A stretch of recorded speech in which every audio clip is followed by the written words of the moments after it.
What's going on, my people? It's your boy, Mr. OBF, back one time for your mind. Welcome to the OBF the Network, people. Make sure you guys hit the like button, hit the subscribe button, hit the bell button so you guys get the live streams when we go live, people.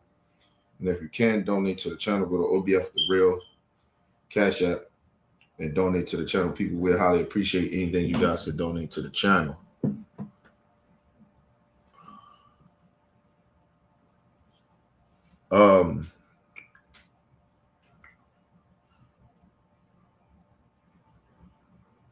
I'm watching some shit outside. Listen here, people. Black Maga, Black Maga, Black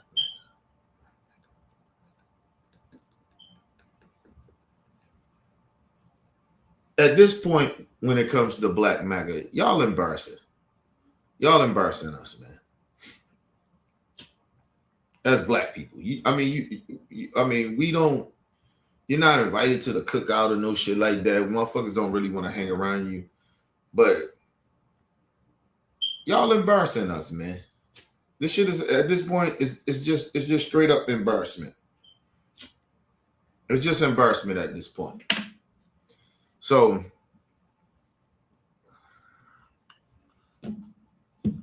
you're gonna hear this pastor that basically loses his damn mind, and this Negro shucking jobs so bad. Even the racist people behind him is embarrassed. I guess he was at this prayer event, white evangelical prayer event, and they get their token Pastor Negro, and he goes to some weird place of cooning, mocking, fake serving his Lord and Jesus Christ. I don't know what the fuck he was doing, but he was basically mocking Martin Luther King. That's how I looked at it, but it was embarrassing at this point. But let's get into it, people.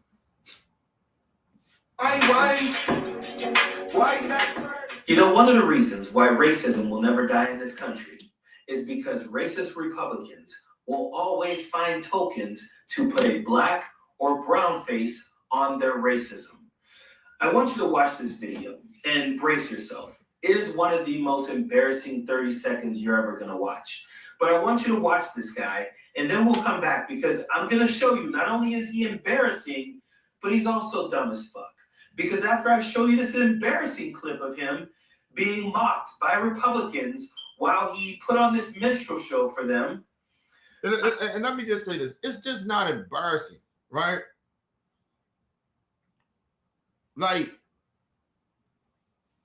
this buffoon is actually using a platform where our children maybe come across this shit, because everything goes through the internet. So our kids gonna see a lot of this shit, our young folks, and they most likely gonna probably think that this is okay to do a performing and acting role. Like it's okay to shuck and jive and coon for a couple of dollars. Or for publicity or just to be famous. Like, this is not okay. It's just not embarrassing at this point. It's almost disturbing. It's very disturbing at this point. It's just disturbing. It's like, nigga, this money can't be worth it. This shit can't be worth it. I don't give a fuck how much money I don't care how much access you can get. At a certain point of cooning, this shit you gotta be like, oh, I think I'm going too far. Or somebody around you should be like, yo, what the fuck is you doing, nigga? But anyway, let's move on. I'm then going to show you him talking about why he knows that Donald Trump isn't racist after posting this video depicting Michelle and Barack Obama as apes. And when we let freedom ring, we will be able to speed up that day for all of your children. Black men and white men, Protestant and Catholic, Jew and Gentile will be able to sing in the meaning of that old Negro spiritual. Free at last, free at last. Thank you, God Almighty. We are free at last. Now, let me just say this. If you paid attention to the video and watch the background, You don't see no goddamn black people there. You see the one, I guess she's Indian, and that is JD Vance's wife. And she looking at this nigga like he's crazy. You got motherfuckers in the background actually like laughing at this nigga. You got little Trump's son, the youngest one, in the back just looking at this nigga like, what the fuck? Like he almost appalled, like shocked, like what the fuck is he doing? Trump looking at him grinning. JD Vance is standing there like he really actually praying when we know you ain't no real Christian motherfucker. You got the billionaires, all the billionaires, Jeff Bezos, Elon Musk, all of them in the background. Just looking at this nigga. And the most disturbing part of it is you mocking Martin Luther King, nigga. First of all, when you hear preachers preach, they don't try to imitate MLK like that. Because that's his shit.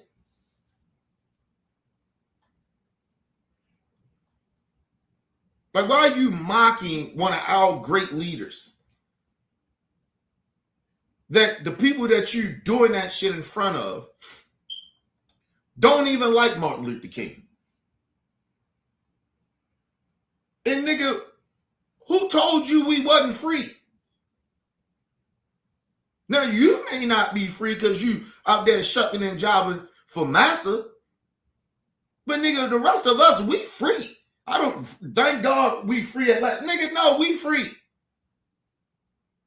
Because the motherfucker that you are mocking helped make sure of that. I don't know what this nigga is on. But this shit is embarrassing. And the problem, and let me just say this to my black folks. Listen. If we got so much of a problem with young brothers and sisters out here shooting and killing each other and mistreating each other in our communities, in our neighborhoods, right? Why are we allowing sellout ass coons like this to get away with mocking our people? Why? Because I hear the Roland Martins, and I respect their opinions and I respect where they're coming from. But if a motherfucker is a coon, he's a coon. If a motherfucker is selling us out, he'll sell out. We get to talk to him in the most disrespectful way possible. Ain't no kid gloves on with this shit. Cause he black or she black. We gotta give him a pass about how we interact or speak about these fucking sellouts. That shit was embarrassing. It's a disgrace. And then, like I said, the most disturbing part about it was he was mocking Martin Luther King with his fake ass imitation of Martin Luther King. This shit is embarrassing, man.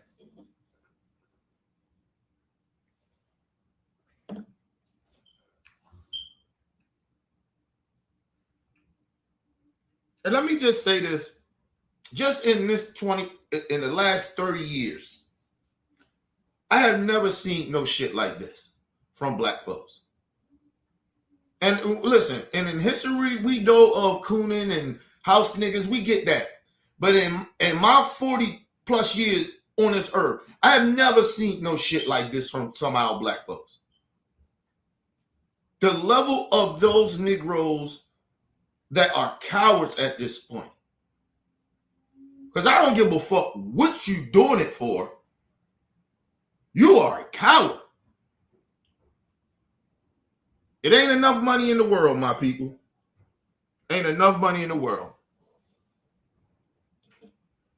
Let's move on. Way Howard Lutnick and all the other millionaires and billionaires who were standing behind JD Vance and Donald Trump were laughing at him and mocking him. You don't think they were saying, and look at our coon. Look at our coon. Can you believe we got this guy to do this for us? That's what they were saying. Now that embarrassing idiot. No, I wouldn't be shocked. Like at this point, to see this much buffoonery, I'm not shocked. Like at this point, this shit is just embarrassing.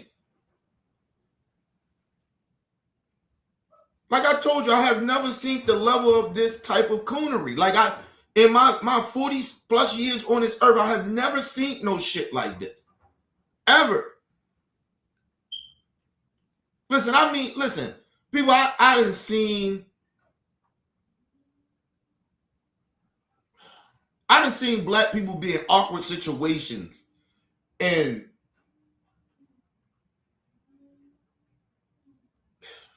talk about presidents and shit like that. You remember when Kanye West did this shit about the Katrina shit? He say George Bush don't like black people or some shit like that. And that shit was so controversially like that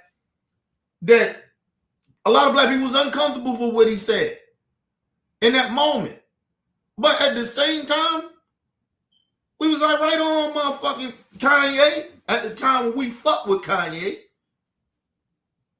But this level of coonery that we are seeing, like this shit, hey man, listen, all I got to say is, listen, people, please keep your kids away from these type of people. They shouldn't hang around their kids. We should not be in like having any civil conversations with these type of motherfucking coons. Like, nigga, it ain't nothing you can tell me at this point. It's like a racist. Like a racist can't explain nothing to me. Fuck you explaining to me. Even if you telling the truth, I won't believe.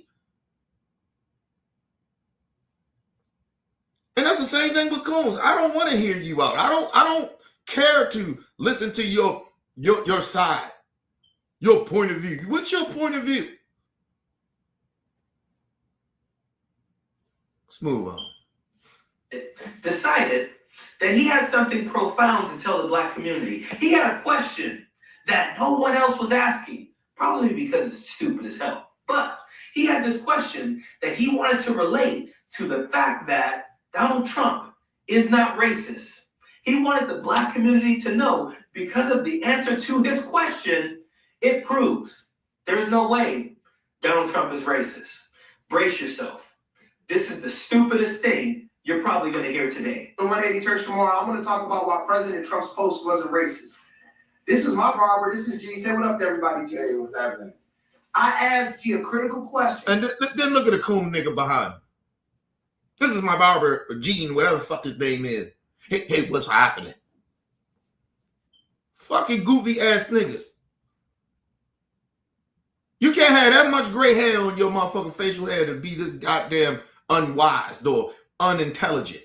God damn, we just amongst a bunch of stupid niggas. I swear to God. Nigga, first of all, you not putting me on camera with this. Never mind. Let's move on. Let's move on before I lose my motherfucking top.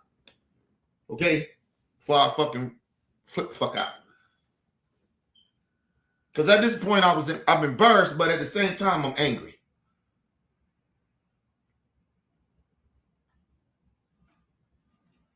The nigga is going to tell us somehow, some way that Donald Trump ain't racist because of this dumbass reason. Anyway, let's go back a little bit. The 180 Church tomorrow, I'm going to talk about why President Trump's post wasn't racist. This is my barber. This is G. Say what up to everybody, G. Hey, what's happening? I asked G. Hold up, and hold up. Before I say this, before I let this goofy motherfucker go, I want to say this to the people that even attend to this nigga church. You all should be a fucking shame of yourselves. And you're a bunch of stupid idiots. You're just a bunch of ignorant motherfuckers. Anybody in the black community that is allowing this nigga, I guess he is from Detroit, allowing this nigga in your community to praise a racist in front of you and in your community? Are you fucking stupid? How stupid are you? You ain't no different than this coon ass nigga. You're probably worse because you're probably giving your money to this nigga.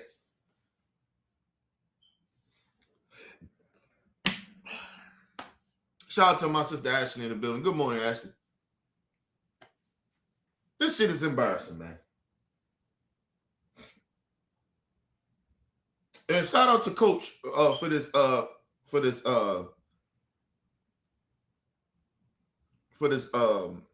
video. And it was something he said in the beginning of when he was going on his monologue. He said, this is why racism won't end. This is one of the reasons why racism won't end. Because of coon ass niggas like this. And he's not lying. Long as you have shucking and jiving ass niggas that will defend racist ass white people being racist towards black people, why wouldn't racist people think anything, their racism is not wrong? Why they wouldn't think that their behavior towards black people and their disdain for black people that they don't know, why would they change?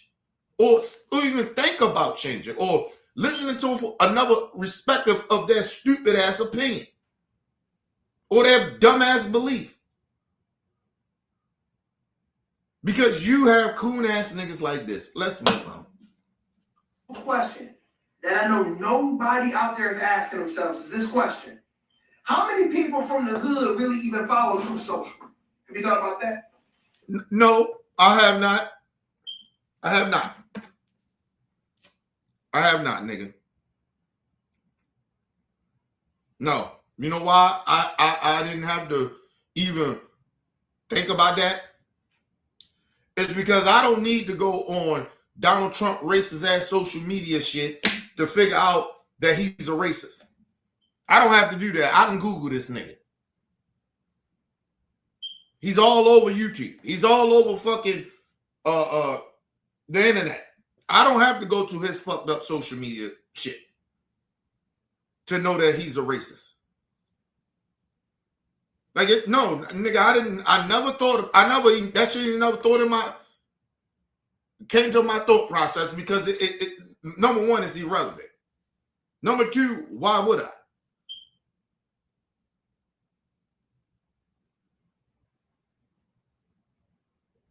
And why are you trying to blame the hood? Listen, let me just say this once again. At a certain point, when you're a grown-ass man, it's a way you can separate the hood from the black community. Yes, it's people that are citizens that live in the hood. But I separate that shit because it's decent people that live in the hood. Can we get to a point where the hood motherfuckers is living amongst the black community? Can we do that? At a certain point, grow the fuck up. God damn, nigga. Why you got to be a jigaboo? Why you got to show how ignorant you are and how you kind of portraying that how these racist white people think black people are ignorant?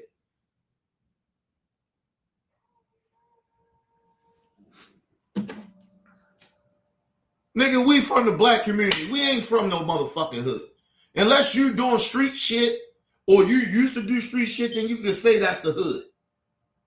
But if I'm talking about my people, I'm talking about the people in the community, the black community. I'm not going to group all my people like, yeah, they all hood. No, everybody ain't hood, nigga. I live amongst my people, nigga. I ain't hood, nigga. I ain't hood no more. I'm a part of the black community. I'm part of something that's bigger than that. I'm trying to unite our people. I'm not trying to be still stuck and looked at as some fucking hood, nigga. We come from the hood. Nigga, first of all, we can come from wherever the fuck we come from, but where the fuck are you going? And where the fuck you at and where you going? That's my question. Oh, goofy ass nigga. And got a nerve to be in the black community and niggas ain't got no problem with this dude? Man, listen, man. Let's move on. How many people from our communities really know? Now, G, did you see some post about Barack Obama? No.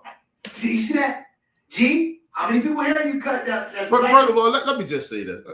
First of all, Gene looked like he about 40-something years old, maybe even 50. We don't know Gene lifestyle. We don't know if Gene don't pay attention to politics. We don't know that. So Gene, of course, can probably say, no, I didn't see it. But let me just say something. I'm on social media. I'm looking through the internet. I put it that way. I'm on social media. I pay attention to politics. So, of course, I'm going to see it. Now, Gene is the type of motherfucker that don't pay attention to politics. He's not really on social media like that. Of course, they're not going to be talking about it, or he ain't going to see certain shit. It's a lot of shit on the internet I haven't seen. And I'm on the internet. I'm on social media. So, no, I don't get you don't see every fucking thing. So his whole point of that don't even make no fucking sense. But anyway, let's move on. I told you I could debunk these stupid motherfuckers with their stupid talking points. Because they only think stupidly. They try to make stupid ass talking points make sense. Which they don't. Go back a little bit. How many people from our communities really know? Now, G, did you see some post about Barack Obama? No. You see that? G, how many people here you cut that's black in the hood? Everybody, right? Yeah, I cut a lot of people. A lot of that. Did they say anything to you? No conversation. That's my point. It is a cruel, cruel game the Democrats are playing with black people. First of all, shut the fuck up. This ain't got nothing to do with Democrats, nigga. God damn. If a motherfucker do something racist, oh, it's the Democrat fault. The Democrats is blowing something that Donald Trump did on his own social media page, his own home social media platform. He created the damn platform. He decided to put out a racist meme or video, I guess. Ain't no Democrat make him do racist shit like that. Let me just say this. A Democrat does not make racist people be racist. A party does not make you do something that you don't want to do. Okay? Or pay attention to. People, let me show you how you debunk stupidity. I'm on social media all the time. People, I don't watch right-wing YouTube channels and shit like that, or subscribe to it, or take some time and energy to go out of my way to go watch their shit because the Democrats made me. Because they brung it up. If it's out there on social media, it's out there. A lot of times a lot of y'all send me shit. That's how I even know about some of that shit. Because I choose not to give that shit my attention and energy. It's a waste of my time. Now I have my own platform. I critique that shit and debunk the lies and the untruths. But I'm not waking up every day like, oh, let me go see what the right wing is doing today because the Democrats just put some shit out and showed me what they said. No. Your shit was all over social media. It was all on the right-wing side, the Democrat side. If you got an independent YouTube platform or whatever platform, it was everywhere. First of all, he's the president of the fucking United States. How you not gonna know? How you not gonna see it if you into politics and on social media? This got nothing to do with fucking Democrats with Donald Trump bullshit.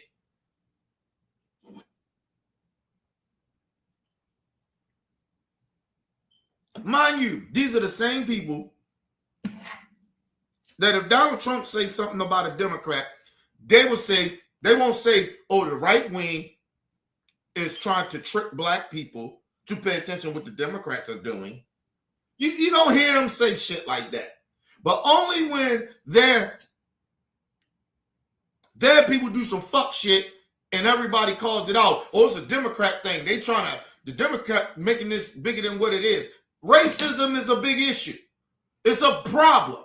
If the fucking president of the United States are putting out racist videos mocking the first black president and the first lady, it's a fucking problem. Yes, it's a lot more important shit that's going on in the country, but we don't get to listen. See, this is the thing that bothers me. They pretend that we, the voters and people, are too ignorant. Not all of us, but some of y'all are.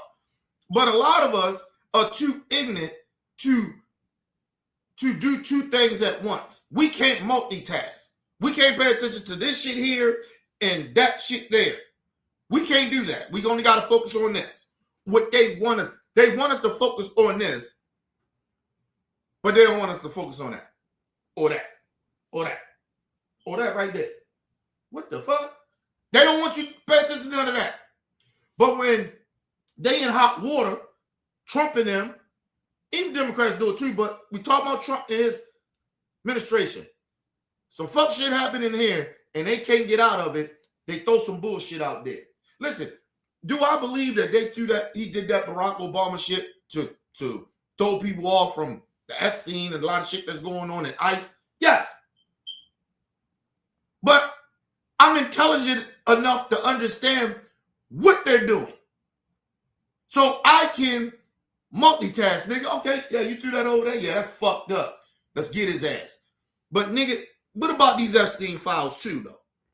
I can pay attention to that shit. What about the economy? Like we can. This is why the mega voters are stupid. Because they're stupid enough to do that. And some on the left as well. But first of all, I'm not a Democrat. So Democrats can't make me do shit. I'm not a Democrat or a Republican. So your whole narrative of saying, hey, well, the Democrats are trying to get you to know, the Democrats can't make me do shit. Because I'm not a Democrat. I ain't a slave to either party. So don't give me that Democrat bullshit. And like I said, this ain't just about Democrats and Republicans for me no more. This is about, nigga, if you on that side, I ain't fucking with you at all. This is about. You on the wrong side of history, nigga. This ain't about Democrats and Republicans for me. If you on that side and you put your title out there that you are a Republican and you riding with Maga, nigga, I'm not rocking with you. If Democrats get out of pocket and start placating to racist Republicans, I'm calling their ass out. This ain't what this is about. This is about being on the right side. This ain't just about a fucking opinion either. This is about being right and wrong. And from all we see is the right is wrong. It ain't just an opinion for me. This is a fact. So, no, nigga, I'm not trying to hear that bullshit. No Democrat can make me do shit.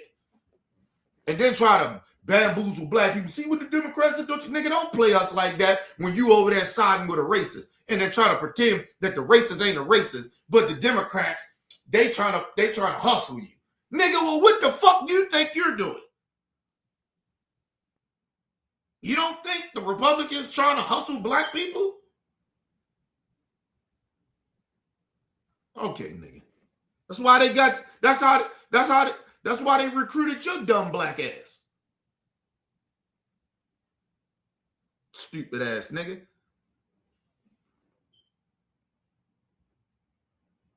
Yeah, that's what I'm saying. You're right. None of them are God.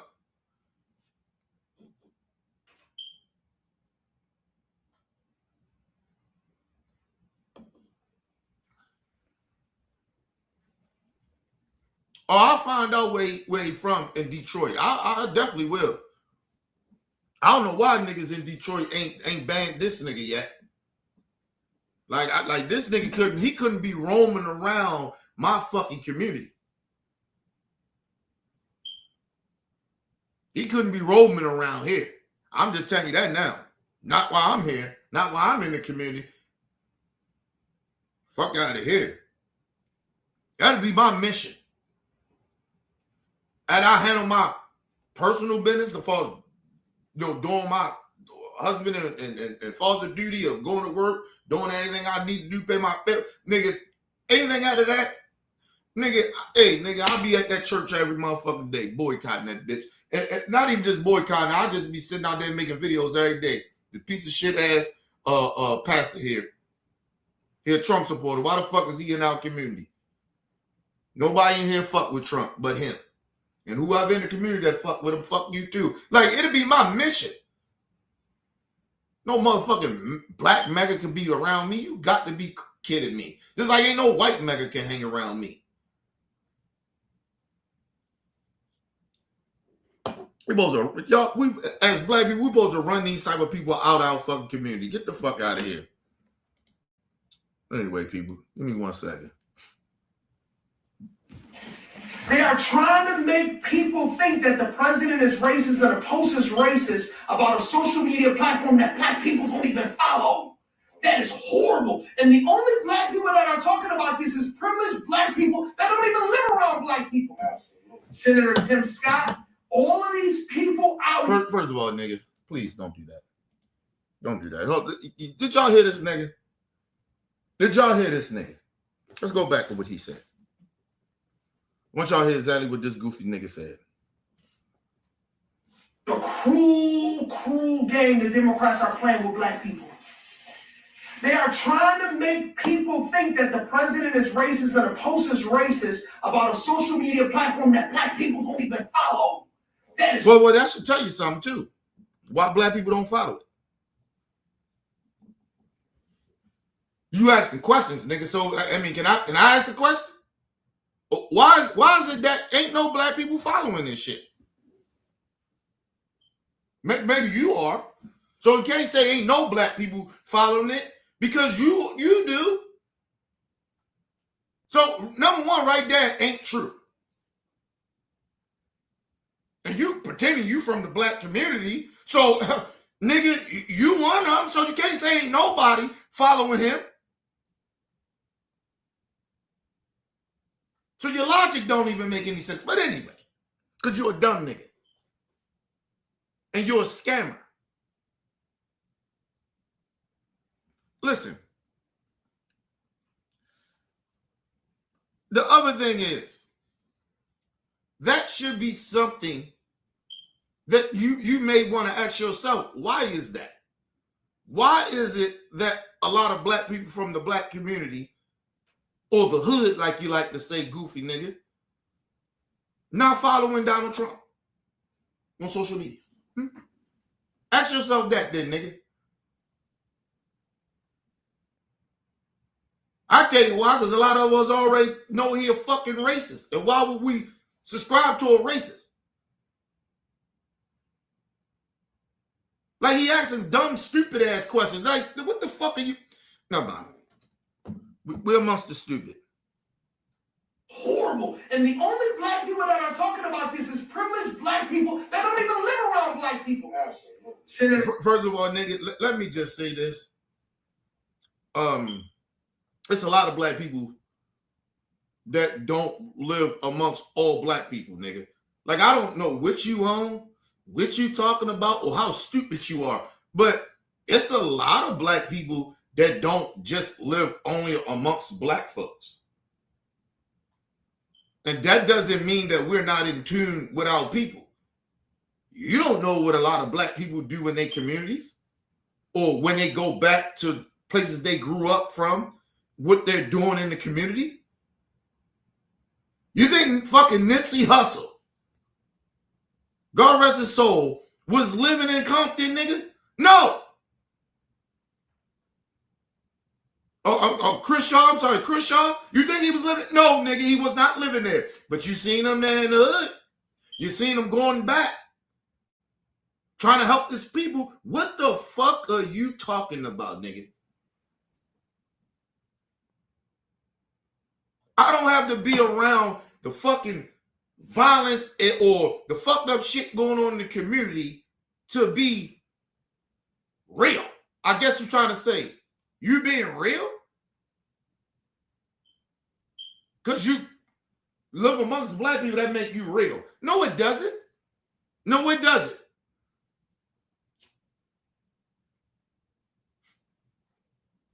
The fuck out of here, bro. Listen, I live amongst everybody. The area I live in is multicultural. So it's a little different for me. But if I go left, right, wherever I go, you might see more white people there. You might see more Mexicans there. You might see more Africans there, Jewish people there. You might go down this way a little bit. You might see a whole bunch of black folks.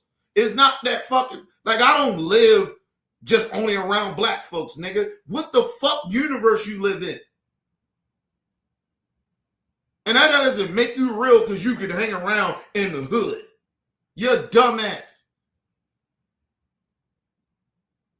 Like I told y'all, motherfuckers got this respect of, some black folks got this respect of thinking that you ain't real because you ain't in the hood all the time, or you ain't in the hood living amongst the people. Bullshit. I'm not raising, who the fuck want to raise their family around any type of violence?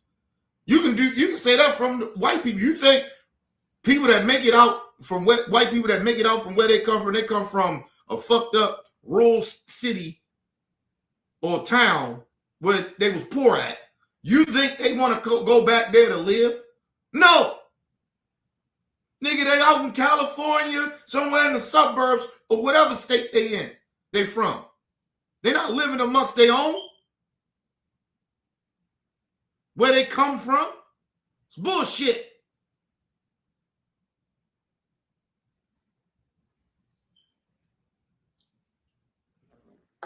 You think, let me just say something to you. You think Mexican people come from where they come from and they move to a place, they want to move somewhere where they feel safe. You ain't hearing them, I'm going back to where I grew up from. No, nigga, they're not going back there. They not Mexican no more?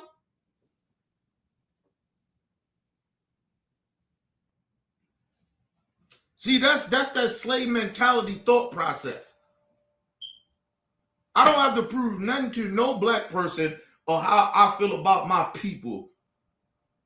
Far as me gotta keep going back to the hood to show that I'm black. That's bullshit. See, I can go to the hood anytime I fucking want to. I can go back to the slums. I can go back there and no problem. Fuck are you talking about? And the crazy shit about it, that's why I don't see that shit as hood really, really like that. Because it's good people that live amongst that shit. Everybody ain't bad there. I work in the community. Everybody ain't fucking bad, bro. You get older people, they tell you, you deliver their package and say, hey, baby, be safe out there. They know their environment. I know the environment. Is they bad people? Is they out here committing crime? No.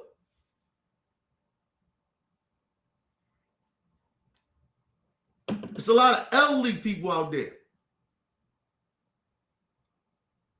Shit, I was in one of the black community, one spot in the city that went, drug dealer niggas moved out my way. Like, yo, move, yo, deliver. Get the fuck out of it. Yo, come on, yo. Watch out, yo, watch out. Yo, delivering shit. Because I was polite and respectful to my people. I don't agree with what they doing, but nigga, I ain't disrespecting them. I go there, yo, excuse me. Nigga like, yo, you hear him? Yo, he say, excuse me, get the fuck out of the way. Talk to his mans in there. See, I'm amongst my people. But I don't have to be around them all day to know where the fuck I come from or know what they're going through. Because I've been there. And I ain't no better than them. But I'm better than this coon And I'm better than any black person that think they better than any other black person. That, especially if you selling us out to racists. Yes, I'm better than you. And the niggas in the hood is better than you. Because at least they being authentic. At least it's a reason why they doing what they doing. Nigga, we don't know why you doing what you doing. Other than the only thing that pop in our mind, money.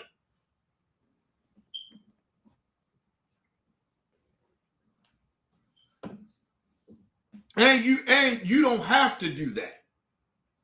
You don't have to sell your people out to make money, but you choose to. Them niggas in the hood, oh, that's all they know. They was born into that lifestyle. For a lot of them. So it's a difference. But anyway, let's move on.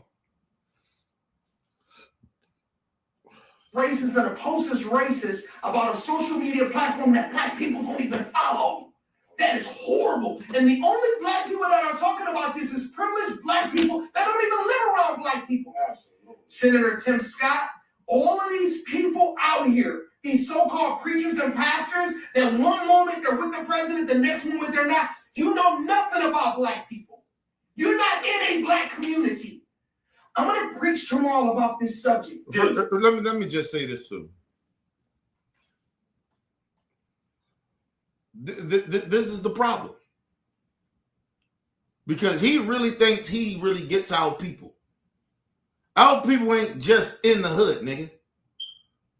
You don't even want to give respect to some black people that made it from the hood and still standing up for black people in their own way. They don't got to be in the fucking hood every day. And they don't got to live there. Who the fuck want to live in a fucked up environment? No disrespect to some of our people. But who the fuck wants to do that? If I got a chance to give my kid and my family a better life, I'm going to do that.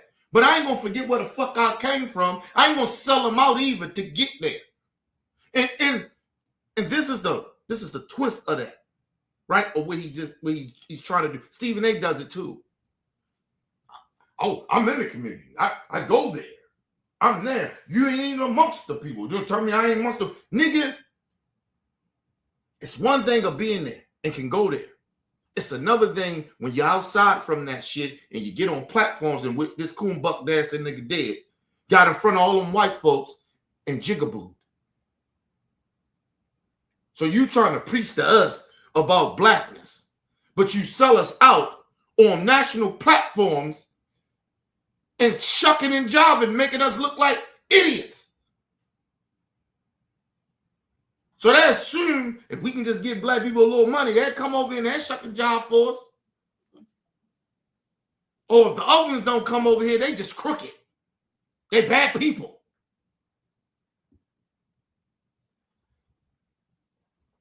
I don't give a fuck. Listen, let me just say this. I don't give a fuck if you live amongst the black folks. If you're a sellout, you're a sellout, nigga. Fuck you talking about?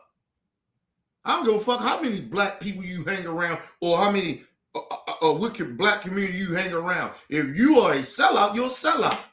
And the niggas that allow you to do it, they ain't shit either. How about that?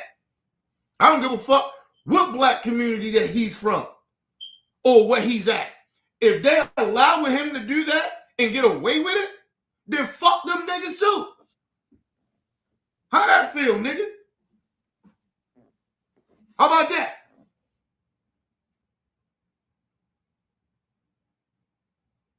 You don't tell it, motherfuckers, they ain't even don't live amongst the people. Fuck out of here, nigga. Now you want to play like you from the hood. You a pastor, nigga. We aren't trying to hear that bullshit.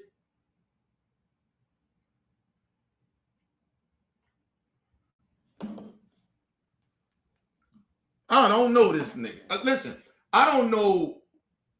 Listen, like I said, see, listen. My people in the community, the black community. Listen, we have been so fucking mentally fucked that we don't even understand what this piece of shit is doing. If black people are allowing him to be in their community talking this way, then I'm trying to figure out, what are y'all mad at drug dealers for? What are you mad at niggas in the hood committing violence for? Why? He's doing way more damage other than the violent part. Right? But he damn near is siding with people that is racist to be okay with violating black folks if we don't act the way that they want us to act. So, I mean, what is the difference? I told you, I've been on both sides of this shit. I've been in the streets. I've been in the you would call the corporate way, or the living the right lifestyle or whatever, right? You're not a criminal. You're a citizen. Like I live both sides of it. I live both sides of it. So I know what the fuck I'm talking about. It's really not no difference.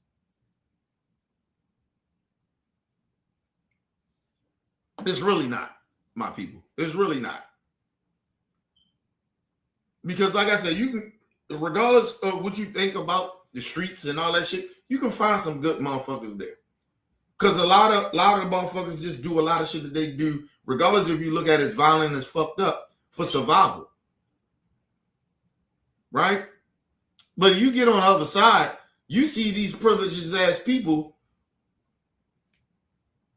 just doing criminal shit, violating people because they can. Because they can. They have the power and the money to do it. What's the difference from a street nigga? Or motherfuckers come from street life. I mean, what's the difference?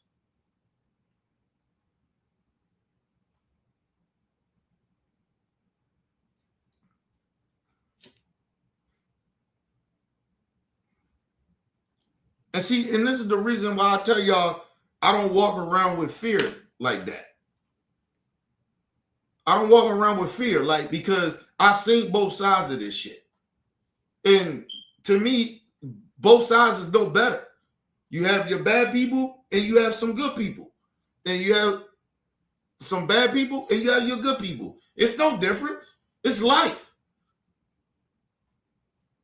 So I don't move around with fear with people. For what? Fuck I move around in fear for?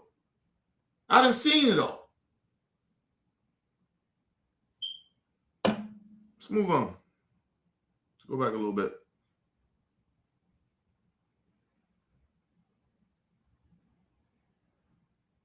Moment they're with the president, the next moment they're not. You know nothing about black people. You're not in a black community. I'm gonna preach tomorrow. And let me say this: they mad at Tim Scott. Think about that. Tim Scott is one of the biggest buck dancing coons in Congress. This is the same man that got on a national platform and said racism doesn't exist. And then they mad at Tim Scott now. And then they sent another token black nigga out there to get at Tim Scott, to get his ass back in line. Which he will. He will get back in line. Because that's what sellouts do. You know what I mean? They don't want to fuck that money up. They don't want to fuck with little power they got up amongst them racists. Shit's sad, bro. Let's move on. Subject. Dude, the amount of stupidity that you decided to record and post for the entire world to see, do you realize the internet is forever? That's going to be there forever. That dumbass question you asked and the conclusion you drew from that dumbass question and the answer that you got, again, the internet is forever. We're going to always be able to. And make sure y'all go subscribe to Coach D Speaks. I love this brother. I love this brother. I love this brother. Because the one thing about him, he be honest of his true feelings. Now, there's some shit he's going to say that I disagree with, but that's probably the only thing I disagree with him about. But the crazy part about it, I can have a discussion with him about that. That's how and we far apart from what I'm saying, or why I disagree with him at. But I think he would get it. I think he's intelligent enough to understand where I come from with it. But I understand why he feels the way he feels, though. So it's not like that much of a disconnect. We just disagree on it. But anyway, let's move on. And I'll get to that point because he's gonna say some shit, and I'm gonna tell y'all where I disagree with him at. Come back to this stupid ass post that you made. So let's start with this. Let's start with you basically making my point for me. You said black people aren't even on Truth Social. People in the hood don't even have Truth Social accounts. Guess why? Because they know Donald Trump is a racist, so they don't support his dumbass platform. The only reason why people... And let me just say this too. This is another narrative that these coon-ass niggas do. They pretend wherever their little bubble is in their community, and there's a lot of black people that, or some black people that may agree with them, or good percentage of what, they think all the communities, the black communities around the country, feel the same way they feel. It's bullshit. That's why I always say, nigga, it depends where you from. That's why I tell y'all all the time, certain shit that other black communities around the country in different states, y'all allow, where I'm from, we wouldn't allow. I never try to put all our people in this bubble where we all think like this. Or everybody from my community thinks this way. That's bullshit. And it's actually very, very fucked up that we even put our own selves in this bubble. But it's certain shit, I don't give a fuck where you're from. It's certain shit that we can't allow. I don't give a fuck what black community you from around the country. And if you're okay with that, then certain shit, then fuck you too. That's just how I am with that. At this point, it ain't no nigga we can debate about certain shit. It's nothing to debate about. Certain shit is just wrong. And we not debating about it. You can have your fucking opinion all you want, but it's just certain shit. It don't matter what your opinion is. You better ride or get on cold or don't. Like I said, black people, this year is going to really show, as far as our community as a whole, it's really going to show, is we like the Mexicans? Half of them siding with fucking racists, making excuses for racists and voting for them? Or the other half is like, fuck that shit. See, this ain't just about white people or the racists. This is about our people too, which y'all on. Because there's certain shit that we just can't allow. Our ancestors died for us to be in this position.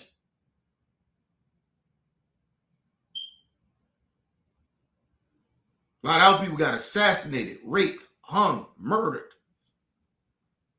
for this shit. And you niggas gonna have to pick a side.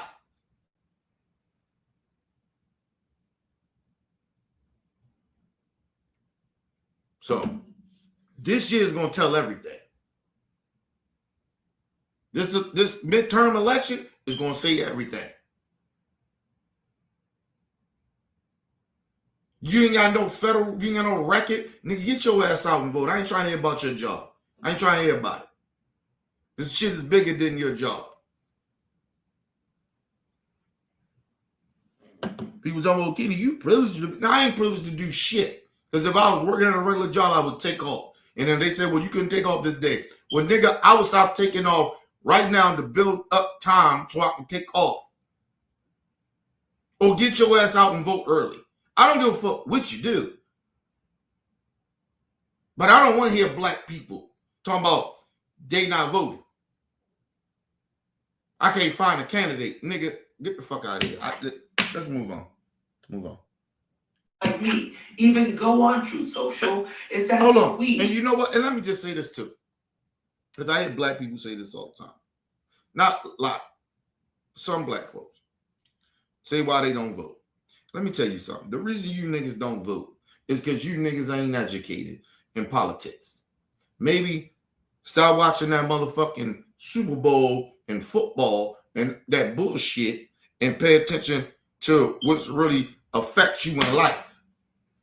How about you do that shit?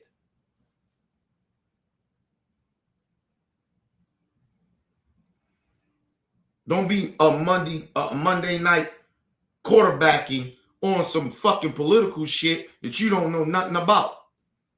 I can't vote for that. I can't vote for that. You don't know what the fuck you don't know what the fuck going on. That's why you can't vote. Because you don't know what the fuck you're watching, or excuse me, or what pops up. Because you don't know what the fuck going on. I'm not trying to hear that bullshit this year. I don't want to hear black people talking about I couldn't vote for this Democrat. Okay, cool. So you just did, the other side was so bad. How bad was this? Listen, at this point, it's the lesser two evils. I said that shit the last election. I wasn't the biggest fan of former Vice President Harris, but I knew she was better than this nigga. I knew she was better than this goddamn racist. I ain't gonna get everything I want from her. Of course not. Ain't no president gonna give you everything you voted for. Or y'all that goddamn stupid, or you don't pay attention, or you're so uneducated, you don't even pay attention. It's no politician. Let me put this very clear to my people. It is no politician is going to give you everything they say they want to do, or you want them to do. They're not going to be able to do everything. You're not going to get everything you want. And get off your fucking weak-ass high horses. Somehow you morally trying to do the right thing. You're not. When your dumbasses stay home and don't vote, this is what we get. This is what we get. And now motherfuckers want to complain. No, I don't want no complaint. You ain't vote. To all the black people who ain't vote, shut the fuck up. Shut up. I don't want shit. Just get your ass out and vote this November. I ain't trying to hear none of that shit. Don't complain about nothing. Because believe it or not, you ain't no different than the Maga voters that voted for Trump. You ain't no different. You actually worse than them because some of the fact, at least they took a stand or whatever the fucked up delusional reason why they voted for this racist piece of shit. But at least they did. I ain't trying to hear that shit. Like I said, this year is about black folks. Of picking and choosing what side we on. So, miss me with all that other shit. If you don't know what's really going on, then start educating your fucking self. Start doing some fucking homework. Get into politics. Do something, nigga. But don't say and tell me, well, she's worse than this and what. Nigga, you don't know shit. I couldn't vote for either one. Okay, cool. But I don't want to hear you complaining about nothing. That's where I'm at with it. But anyway, shout out to Ashley Baby in the building.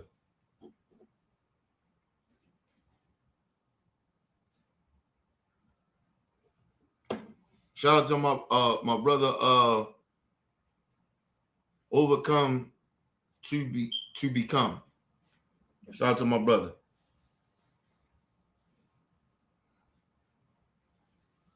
Listen, I don't know. Listen, I take the results the way they are.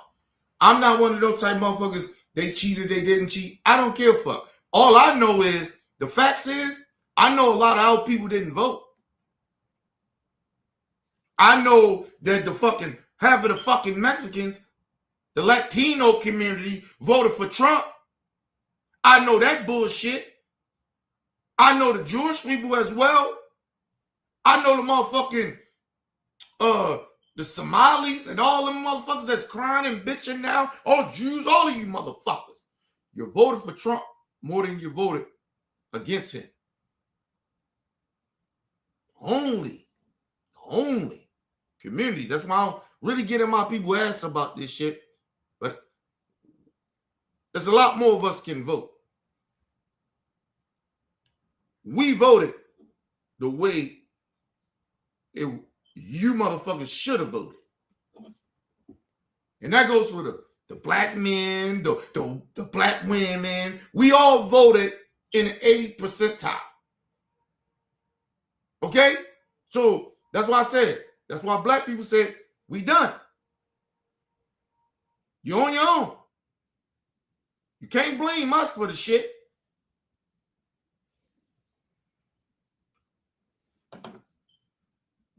These motherfuckers are stupid.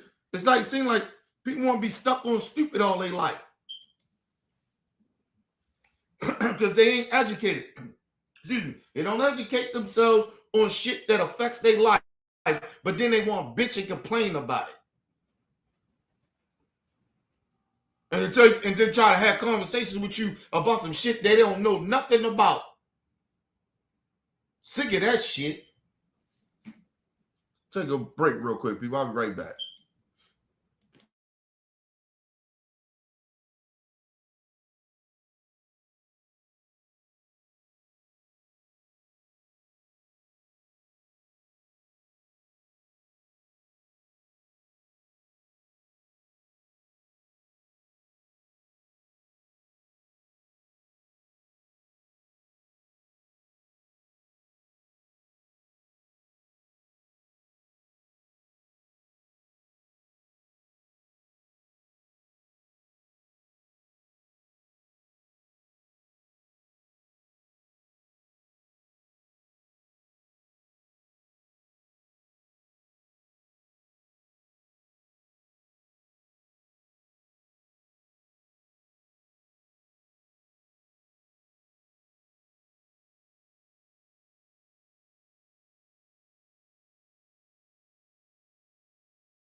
All right, people, I'm back.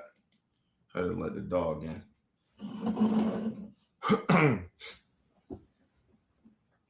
You drinking? You was out there in the cold, nigga. Just saying, brother. Just saying, brother. You was out there in the cold. You drinking? It's cold as shit out there, man. Went crazy out there. Glad I ain't had to work today. But anyway, let's get back into this, people. Went back a little bit. Let's start with you basically making my point for me. You said black people aren't even on Truth Social. People in the hood don't even have Truth Social accounts. Guess why? Because they know Donald Trump is a racist, so they don't support his dumbass platform. The only reason why people like me even go on Truth Social is that so we can keep track of the dumbass and racist things. Now, listen, I disagree with him. This is one of the reasons I disagree with him. I don't go on Trump Social. I don't go on none of that shit. I'm not even on Twitter. So a lot of shit, that's why I catch a lot of shit late. That's why a lot of people send me shit that I ain't seen before. And they like, yo, Kenny, you need to talk about this. Because I'm not on Twitter. I'm not on none of those type of platforms. I'm not on Instagram. I'm not on none of that shit. Because I just feel like that shit is toxic. For me. But I'm not knocking people that be on it.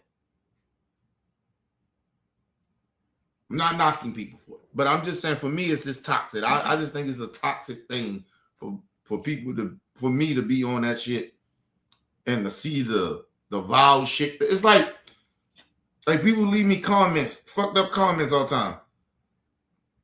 I don't look at all that shit.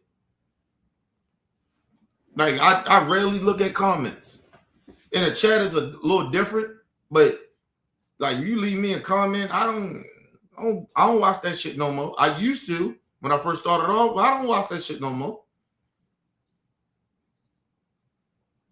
I like to be sane, nigga. I don't want to. I listen. Social media is a good thing, but it shit can be corrupt and cruel. It's like anything in life. It's like something can be good, but people can use it as evil. And so that's how I look at a lot of shit on social media. Shout out to my brother Book in the building. What up, Book?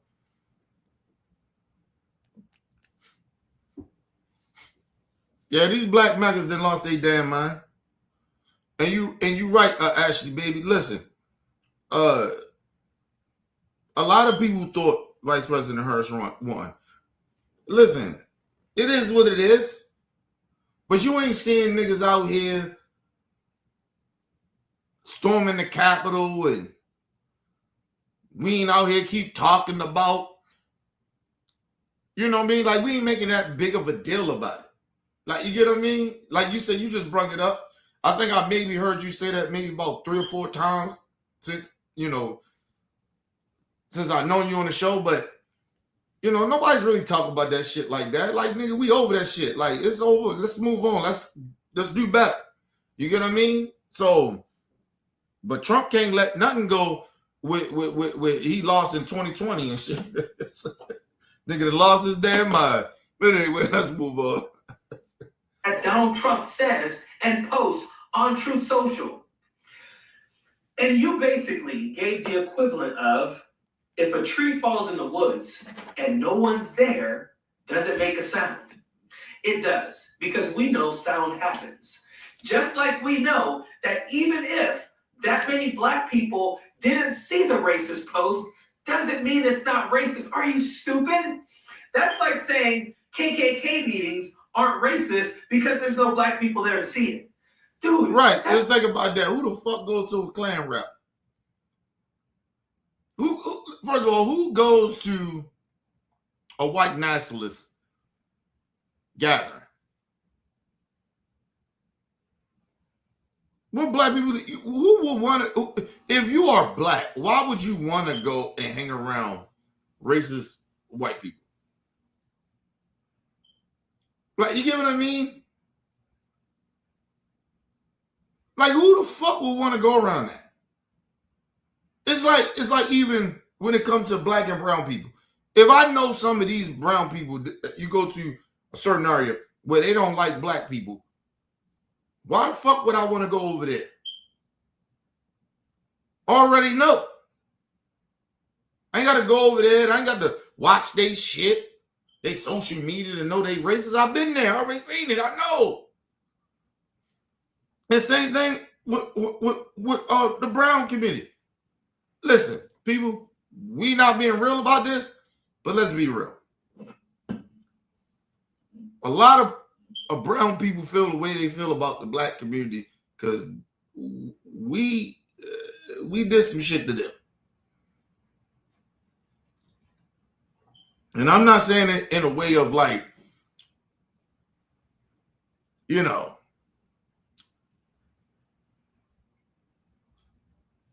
like we was being racist.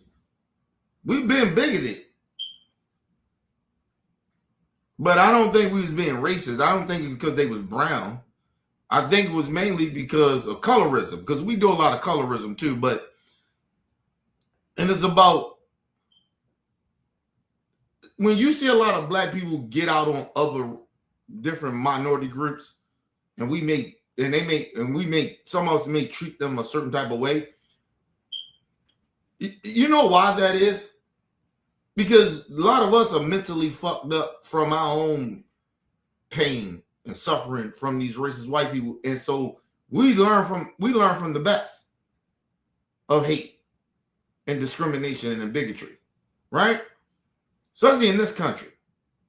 So when a lot of these motherfuckers, they come down, they were like, hold on, bro, we ain't got shit here. Why the fuck did they come in here? Not making that as an excuse, but I'm just saying a thought process of it. Right? And so that's why a lot of that shit happens. And let me say this too, like I said listen, we'll take some responsibility in this, but the brown community got to take some responsibility in this. Y'all come from a history of mistreating black Latinos, black Mexicans a certain type of way. Y'all are racist amongst the dark-skinned ones. So I'm trying to figure out what you so upset about them. Black Americans like, nigga, we don't care. Because a lot of y'all come from mistreating the darker skin, what you would call black Latinos.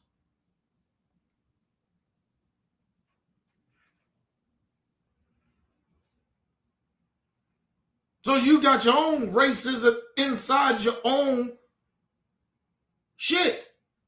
That's why y'all come over here, a lot of y'all come over here and side with somebody like Trump in them. Because you already come from that.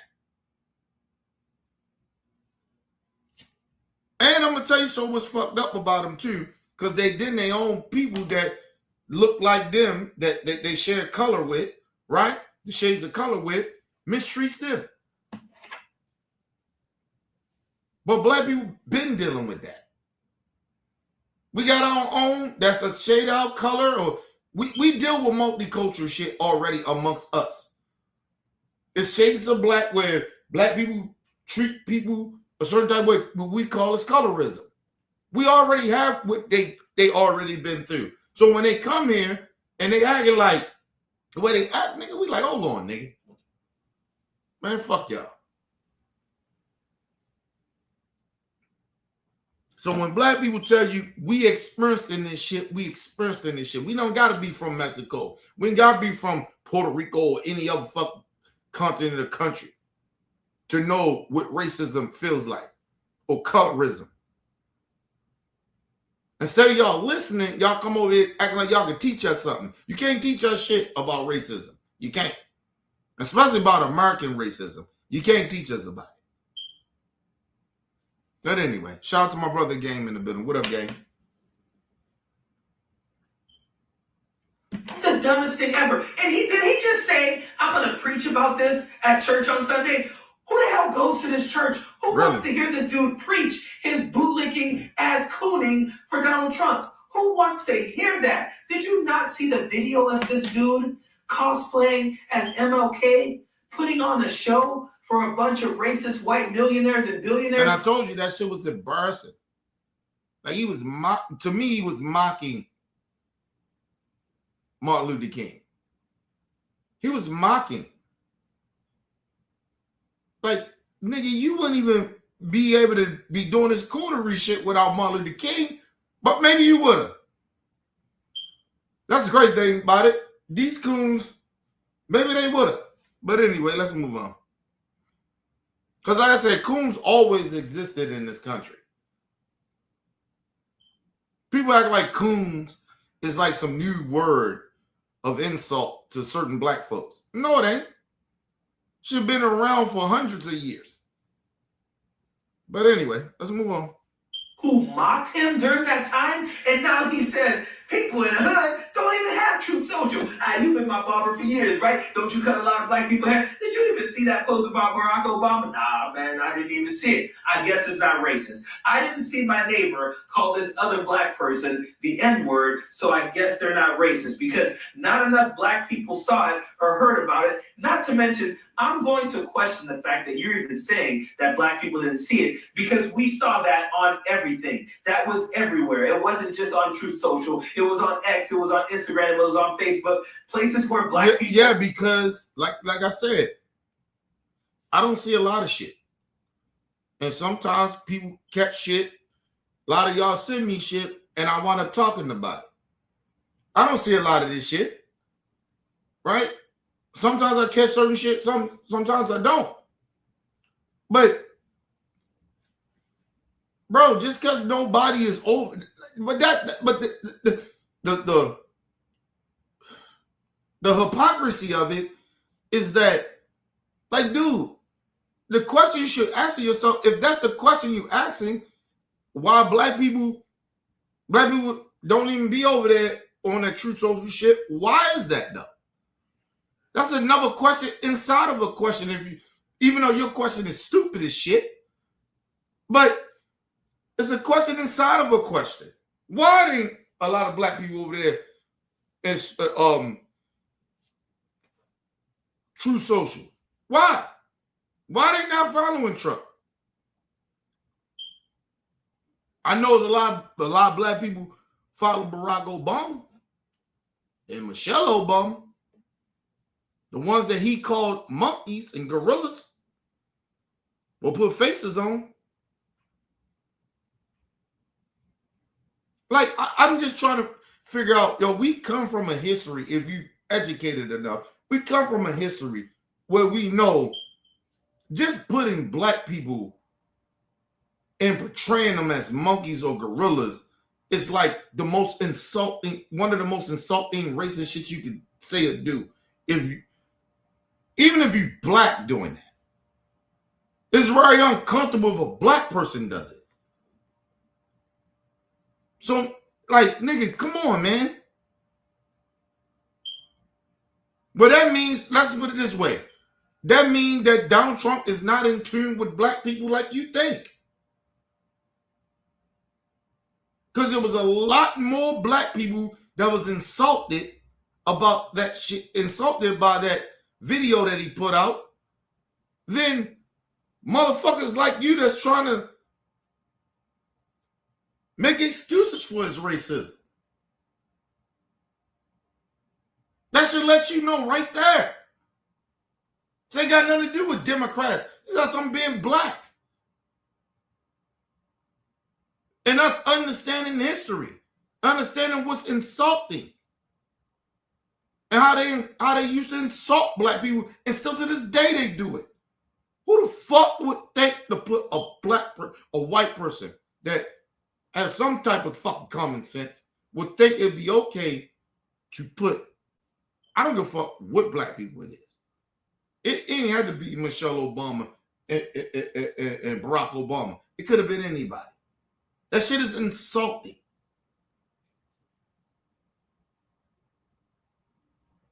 But anyway, let's move on. They saw it, you're lying, and so is your barber. You guys are the dumbest people around. The reason why racism will forever be around is because of tokens and coons like these people. That is why, because they will always be able to find these people. They will always be able to tokenize them, to use them, to say dumb shit and do dumb ass. And the bad part about it, what he's saying is true, but that's a part of the problem for black people, for black folks. That we have black people that will sell their soul for whatever money, fame, or whatever it may be that they're doing it for. Or they genuinely have, they genuinely hate their own people. That's the bad part about our people.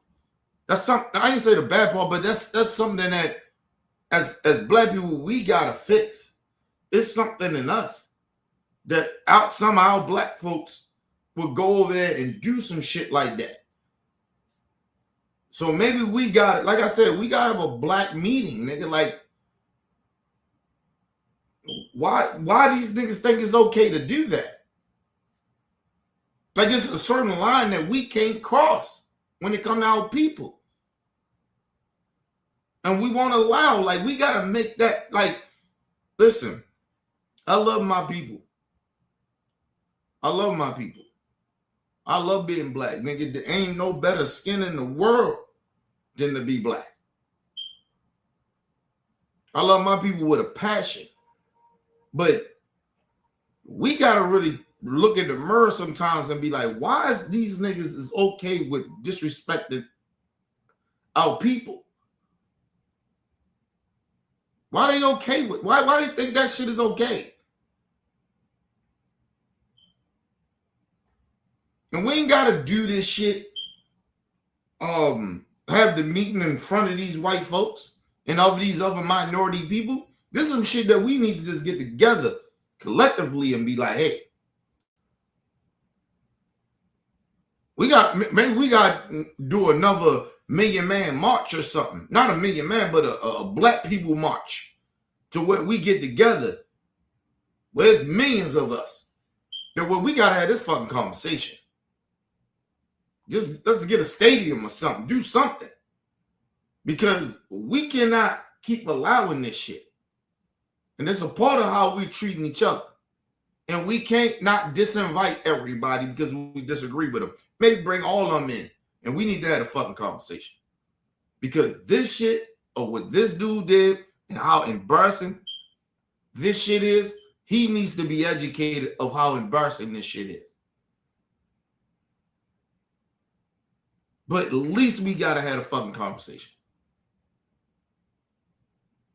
But like I said, if I was rich and powerful, that's some shit that I probably would do. So I actually hold a lot of Black folks that's in certain positions of power and financially. I'm wondering why y'all not doing this shit. I'm not shaming none of y'all, but I'm just saying, why y'all not doing this? It's no reason for this nigga to be so comfortable of disrespecting his own people. And the people around him should be okay with that. And yeah, you right. No, nigga, he's not right. In this moment, he is not right. But anyway, let's move on. These cosplay speeches where that guy really was like, "Thank God, my dude." Fucking hate you guys. You're the worst. You're the worst. Your family hates you. Your cousins and uncles, they fucking hate you people. You're the worst. Listen, I'm going to say this. This is what the second part where I disagree with him. I don't hate nobody. I don't hate coons. I don't hate racist people. Because it's like I said, I do go off that Michelle Obama shit. When they go low, we go high. Like, I can't hate nobody like that. And the reason for that is because I don't have that much, I don't want to give you that much energy and that much of my good spirit to give you that. Like, you're not worthy of me hating you. And like I said, I don't, like, that's not even in me. I wasn't even raised that way. And I grew up around violence. I was born into this shit, in that shit. And I don't hate people like that. I can't hate people.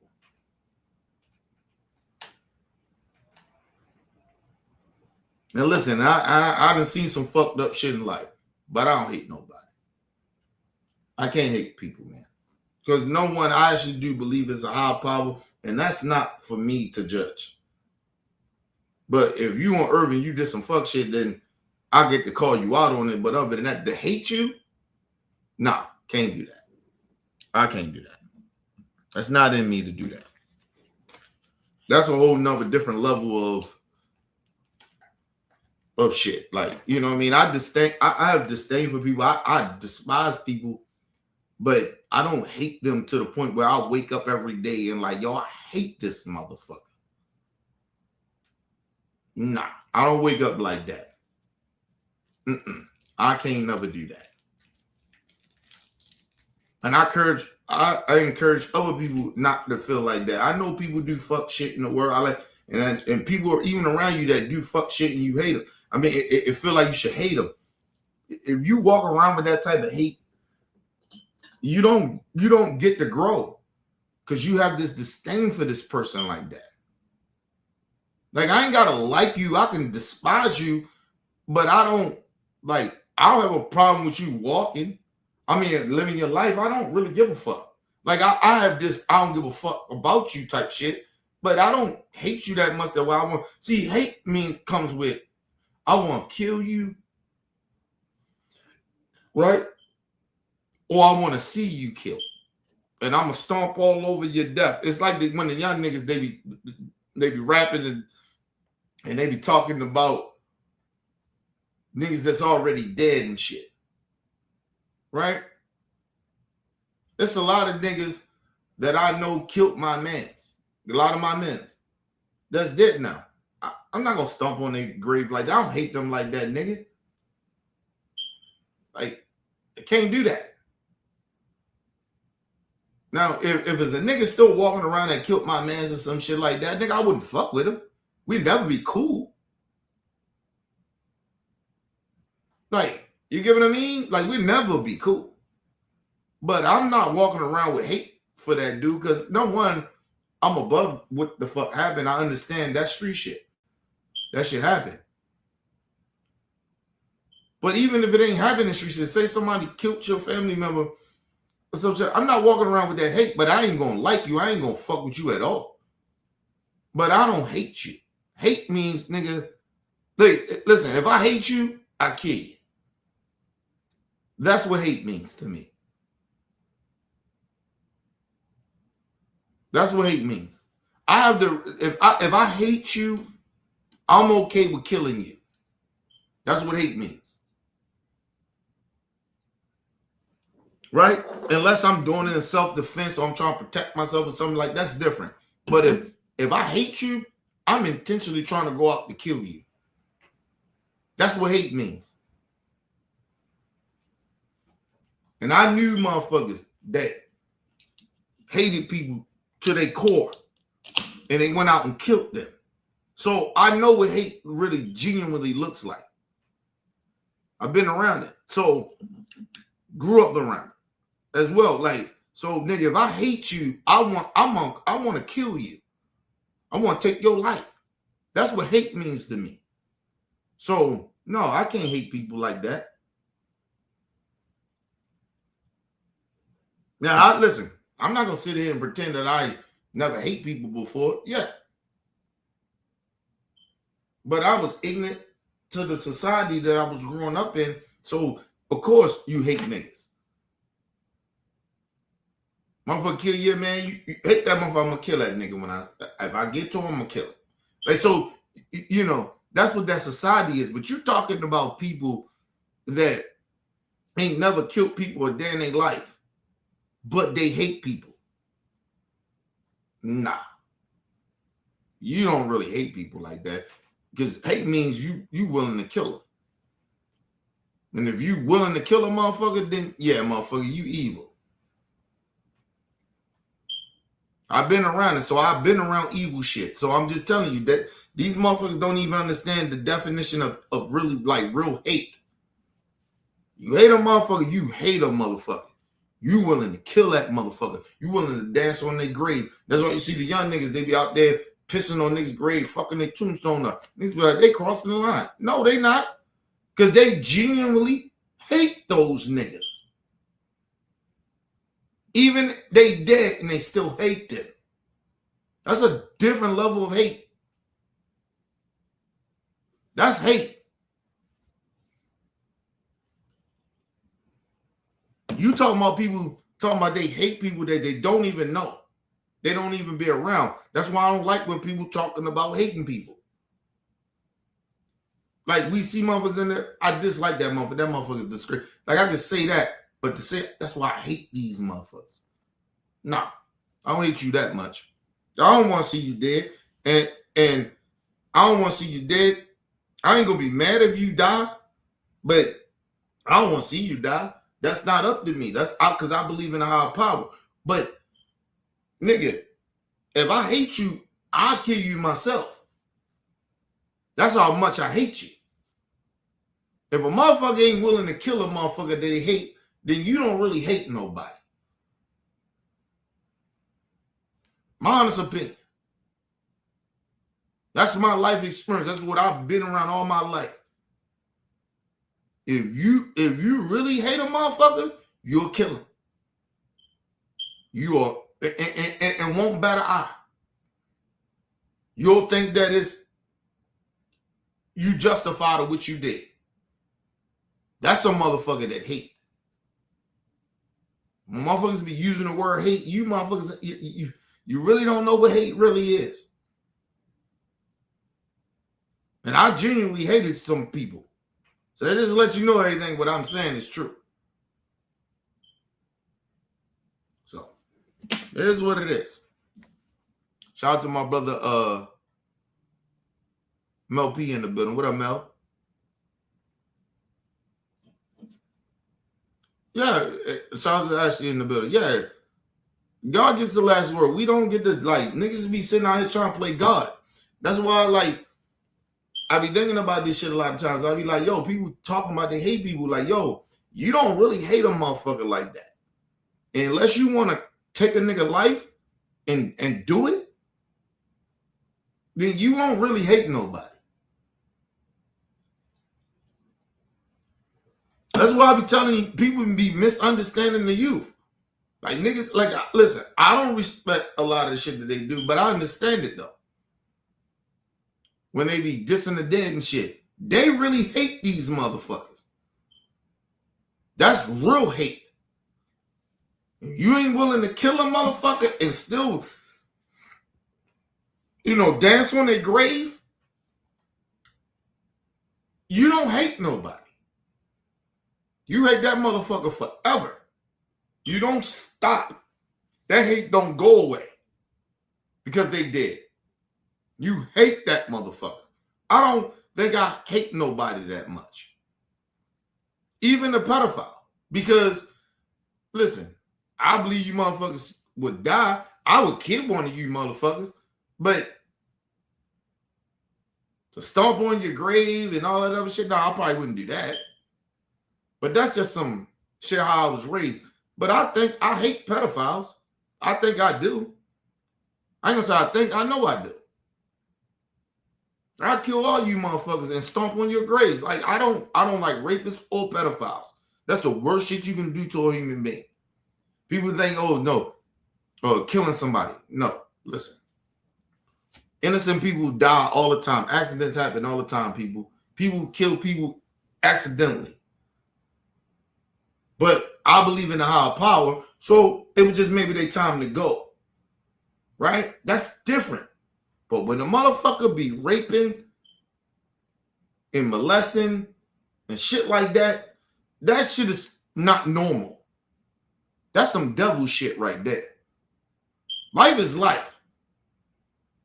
Right? But raping and molesting children and shit like that, that shit is, yo, that's a whole nother level of some shit that y'all genuinely wouldn't understand, some people. So yeah, listen, if I do hate people, I'll probably hate pedophiles. I'll probably hate rapists. And people that molest people. I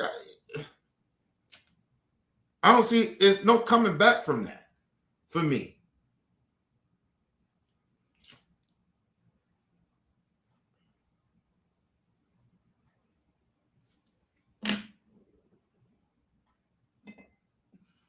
People kill people every day, B. And you can come back from that. But raping and molestation and pedophilia, no, you can't come back from that.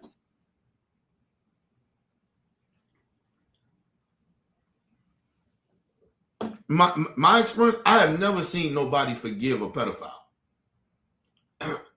Somebody that raped somebody. Never seen it.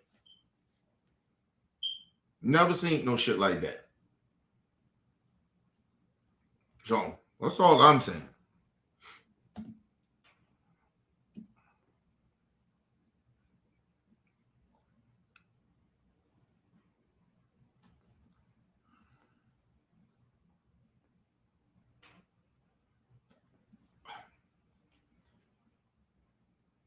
I don't know which one I want.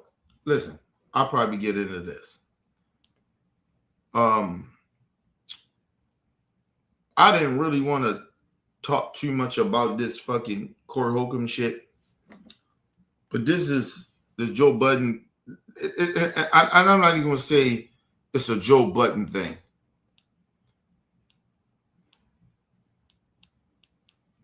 Yeah, you took not just their innocence.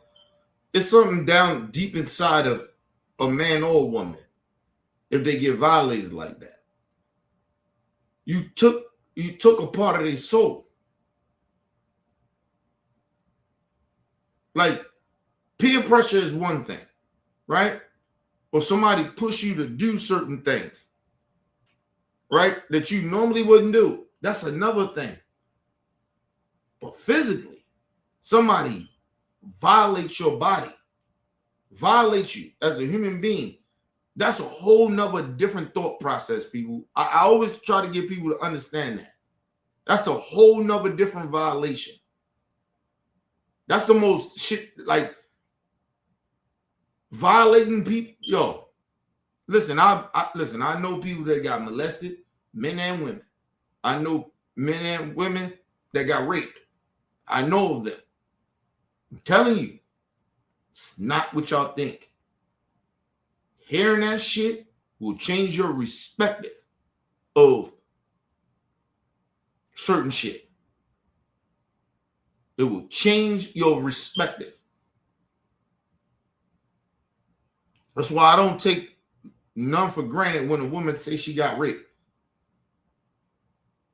Never take that. And listen, I'm going to tell you one thing, because it is a double standards in a way, and it's mainly because of men. But if a man come out and say he got molested, take that shit very seriously. We ain't saying it ain't a percentage that it ain't true, but it's probably 0.00001 that it ain't true.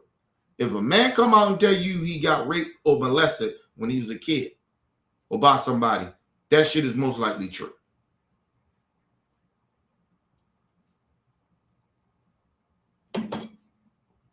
Just being real, because men do not talk about shit like that. A man will ride that bitch to the day he died. You probably would never know he got molested or raped. Just telling you.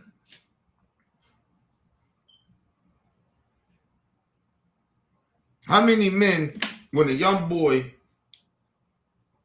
get molested from a school teacher, from a female school teacher, where a lot of men get mad at the young boy for speaking about it? It come out. Like, nigga, what you talking for? But that's what I'm saying. But then just imagine if he got molested by a male school teacher, how he would perceive.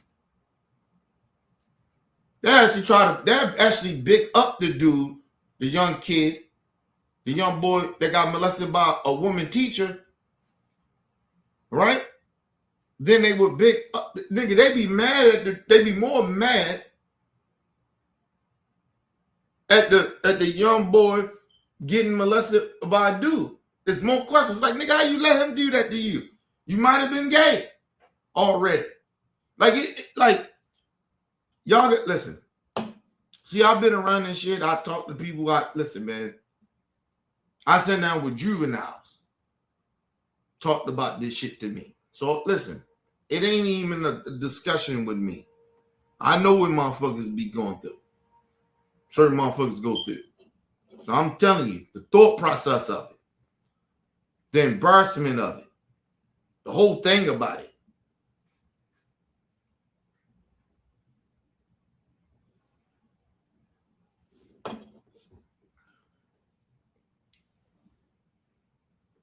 Yeah, shout out my sister Ashley in the building.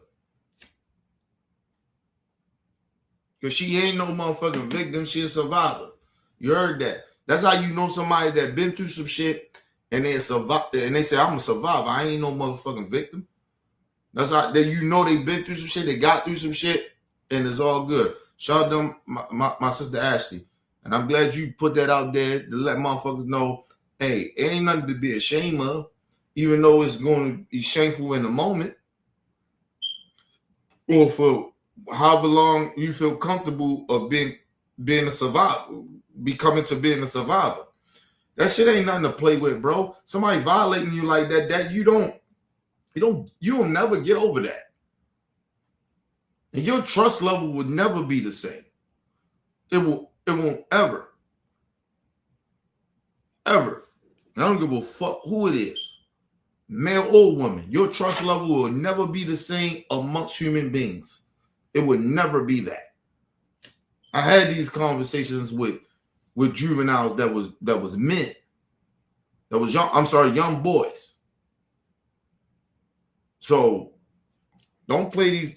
Listen, all you want to be I'm a man, you know, all that shit, nigga. You go over that bullshit. If you ain't sat down with real victims of dudes, that you then they gotta pull that shit out of them. Like I had to pull that. Like it wasn't no shit. They was like, oh, I'm talking about it. Men don't do that. And so just imagine women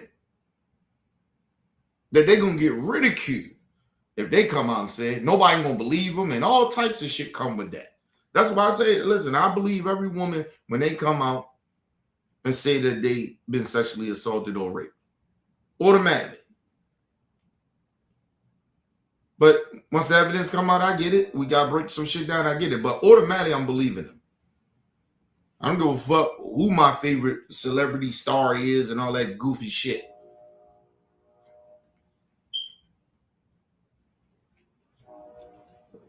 Listen, sexual assault is real, people. That's all I need y'all to know about that. Sexual assault is real. And it's not just, it happens just to women. It happens to men too. My bad. And the bad part about it is probably damn near somewhere higher than what you think that what happens to men or young boys. Real talk. But they just live with that shit. Because it ain't, you know, being a man or being a young boy, it's different. It's a double standard with that shit. So, you know, it is what it is.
All right, people, I'm back. Let's get back into it. Now, listen, I didn't really want to talk about this shit because of the simple fact of I don't like this. My honest opinion, I don't like to see two black men or even just black people go back and forwards on stupidity, right? Because I believe it's stupidity, right? But y'all heard the news. Joe Budden responded to Corey Holcomb of dissing him, and I guess Joe Budden said whatever he said about Corey Holcomb about the situation with him putting his hands on a woman. He said he mushed her or whatever. Doesn't matter, nigga. You put your hands on her. So it's assault, regardless of however you look at it. Now, they want probably no shit that where like if a nigga punched her, yeah, but you put your hands on the woman. That all that matters. So are you more violent than a motherfucker that punches a woman? No. But you are in that category that you put your hands on women when you get upset. And I told y'all, I had this conversation with y'all. I cross lines, put hands on, grabbed my wife one time and, you know, whatever. But, you know, you cross lines.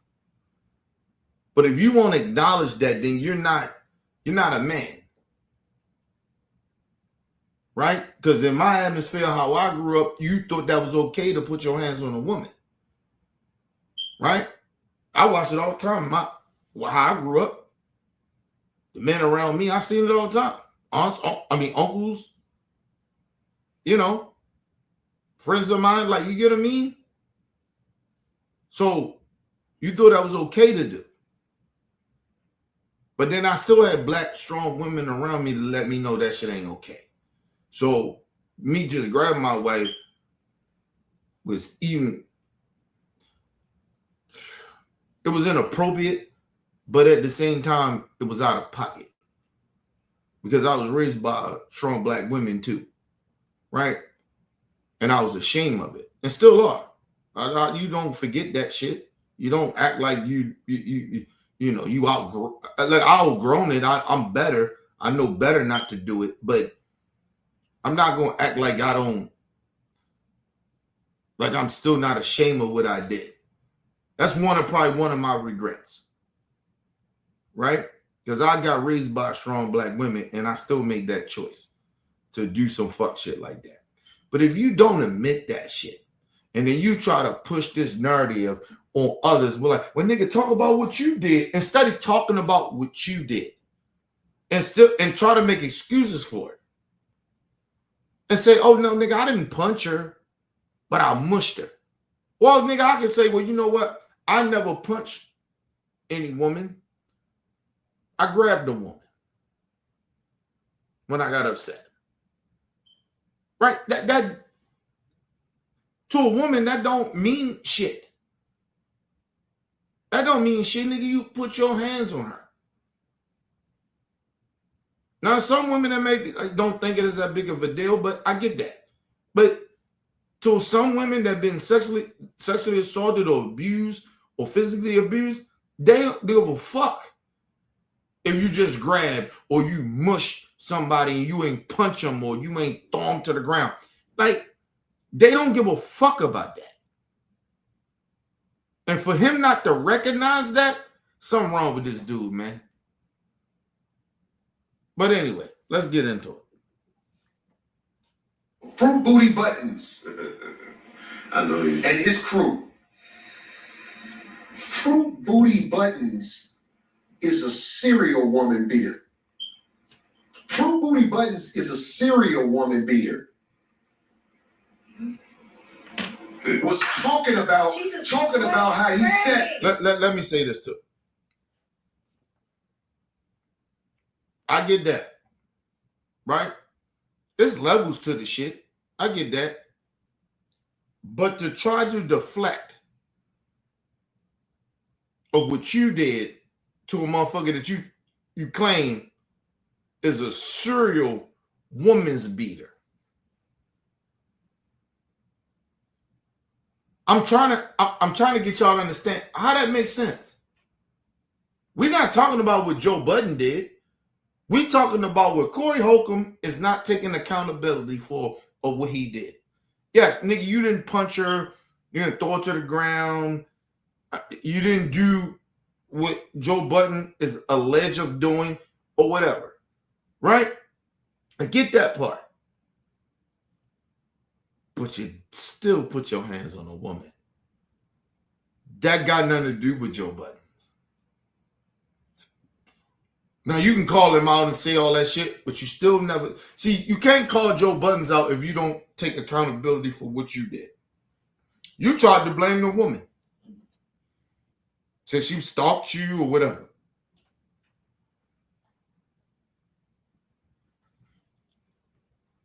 Let me tell you something. If somebody's doing that type of shit to you that he claims, get a restraining order.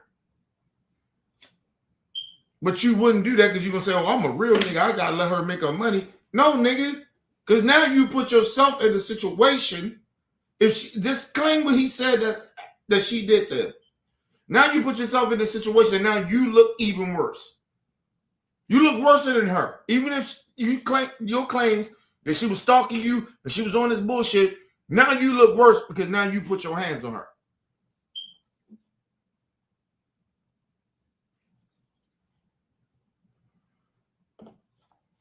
Listen, Corey Holcomb, how a lot of us maybe grew up that we think that it's okay to put hands on women and shit. It was wrong.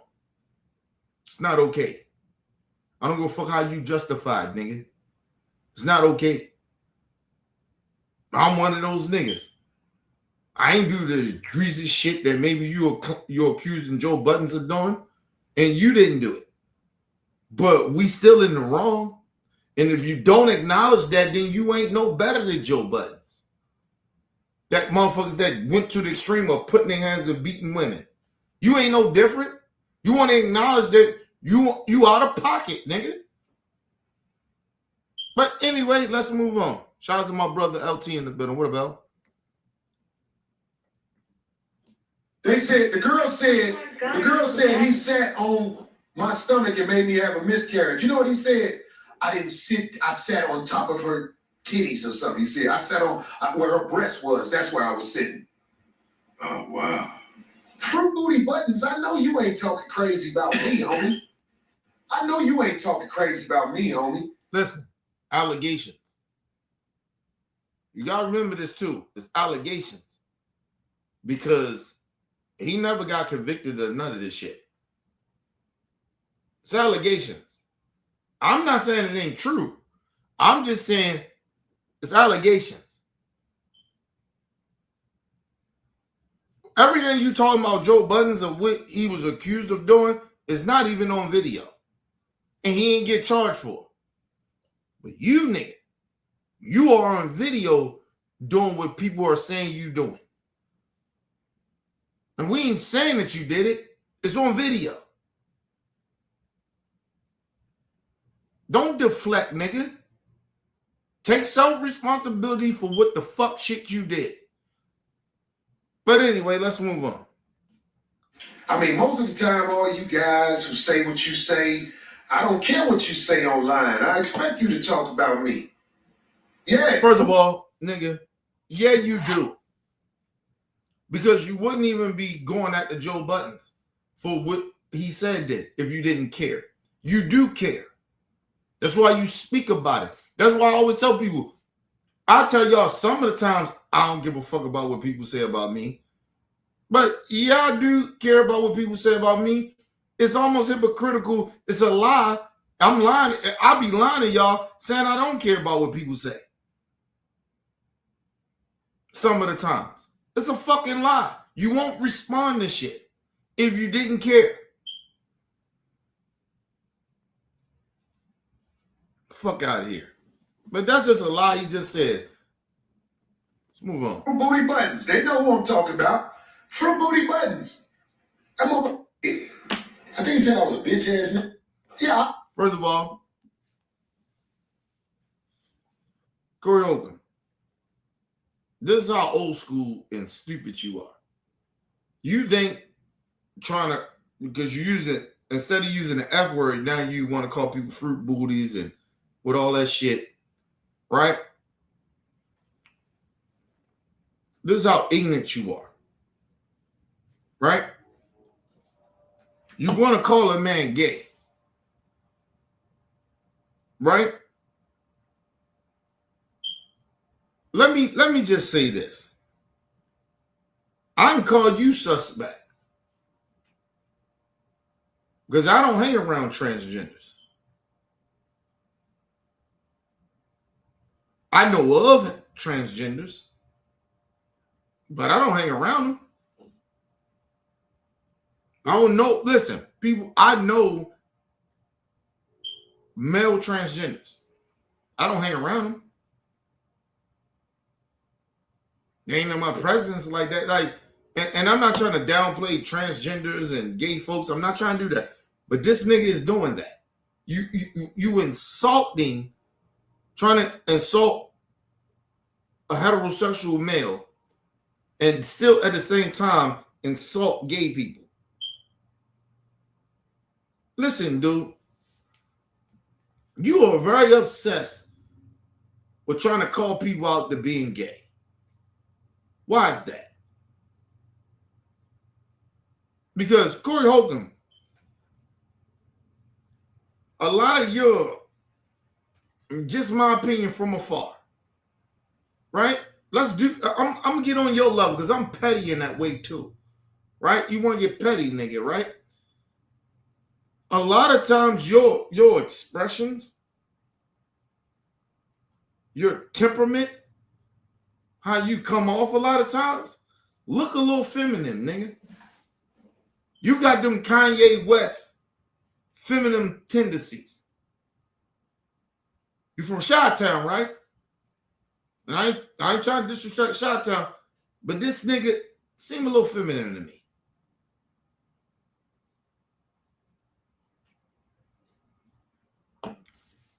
And I ain't got nothing against the gay community. Everybody know that. But nigga, you keep calling people out fruit booties and all this other shit. You obsessed with gay shit. And I don't understand. You know what really bothered me about people like Corey Holcomb is that he pretends that he ain't got no problem with gay people, but it seems like you obsessed. Anybody disagree with you, oh, you a fruit booty ass nigga. You like gay shit. With no evidence. You're just looking from, giving your far opinion of your obsession with gay shit. And I told y'all, I really genuinely have a problem with that people keep fucking with gay people or calling people gay. I really got a problem with that shit. Because, nigga, at a certain point, like, what has gay people did to you? What's wrong with people being gay? Let them be gay. Who the fuck cares? You don't like nobody, oh, they gay. And that's what Corey Holcomb does. And that's why you're a clown, that's why you're a coon, and that's why you're a fucking sellout. I don't give a fuck. You go to, Minister Farrakhan. I don't give a fuck about that. All I know is, nigga, every time you got a problem with somebody, you call them gay. Why is that? Why?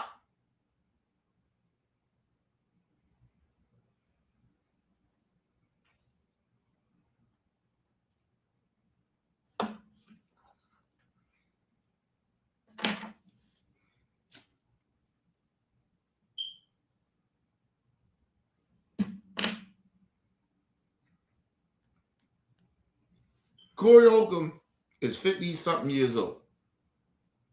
Right? I need y'all to understand this. Corey Holcomb is 50-something years old. Like I told you, I get petty with you, nigga. You disrespect your own daughter. All your baby mamas or whatever. You disrespect them. Right? You disrespect your co-hosts. At a certain point in life, nigga, you have to recognize that maybe you might be the problem. It ain't about you just being real all the time.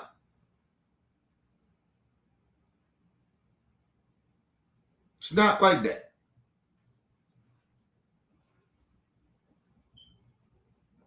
Listen,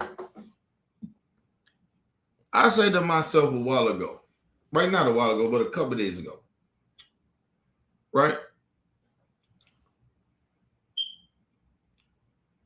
Because I look at my own situation sometimes, because I don't like to judge motherfuckers like that and not look at myself, right? Listen, a lot of people that ain't here in OBF, right? It's not because a lot of that shit was me. A lot of it was because whatever shit they was dealing with the issues or whatever, a lot of people only came to start fucking with me through the pandemic. And they had to get back to life when life finally came back. But I didn't change. I didn't change who I was. Right? I didn't change. Now, is there some mistakes I made in that? Yes. But I didn't change. Those people kind of went back to who they really was because we ain't living in the pandemic. So you gotta understand, I never changed who I was. Right? Because everybody lost their jobs, they was home, or they couldn't work, or whatever it may be. Their lifestyles was changing. My lifestyle didn't change. Because I still was going to work. I still was living my life. I still had bills. I still was doing what I was doing. So I didn't change. But I do have to acknowledge, like, nigga, maybe I did some shit wrong.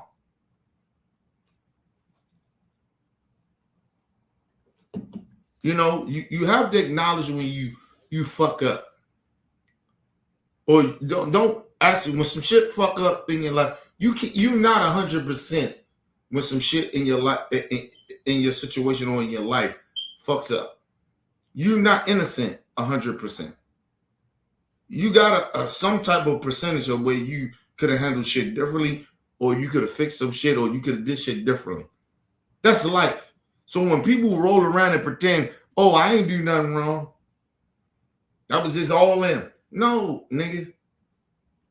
It's very rare that you didn't do nothing wrong. 100%. It's very rare of that. And I tell people that all the time.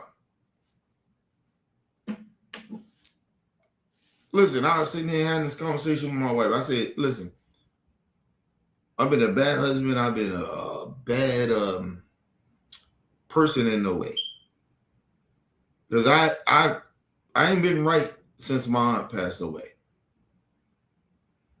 Right? And even before that, I haven't been right. Because I don't deal with death like people deal with death. So I don't deal with it. But I noticed once my aunt passed away, well, before my aunt 2 years ago passed away, my aunt Willette passed away, I didn't cry as much. I used to cry a lot. I used to cry to get that shit out. Now I'll tell everybody, I don't know if you man or woman, you got to cry some shit out to get that pain out. Because losing people that you ain't going to see no more will fuck you up. And the more you try to deny or try to hide the feelings of that, it will fuck you up. And I know it's been fucking me up for years. And I ain't been right. Honestly. That's why I say a lot of OBF members, I apologize too, because I know I wasn't fully right either. I just was dealing with shit to be dealing with it. And not trying to deal with it. You know, so I get it. But you can't move around. The problem with some people, you want to move around like you don't understand what's going on.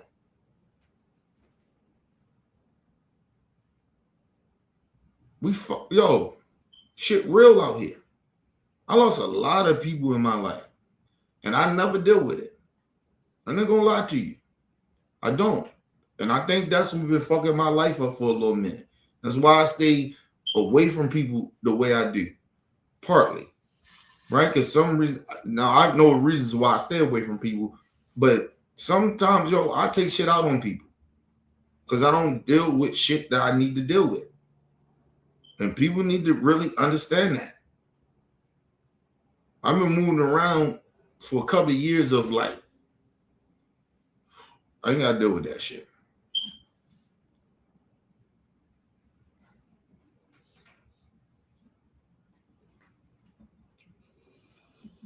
It's not that I ain't emotionally stable.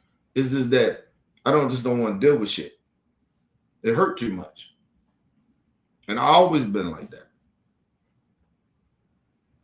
I'm a very passionate and open person, but it's certain shit that I just, especially with death, if that shit fuck with me in a certain type of way. I'm not cool. Like I told y'all, I don't like funerals. I don't like none of that shit.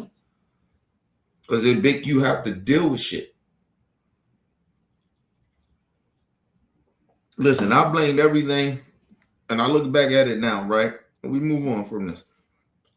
I blamed everything on my family, how they was acting, or my uncle's death.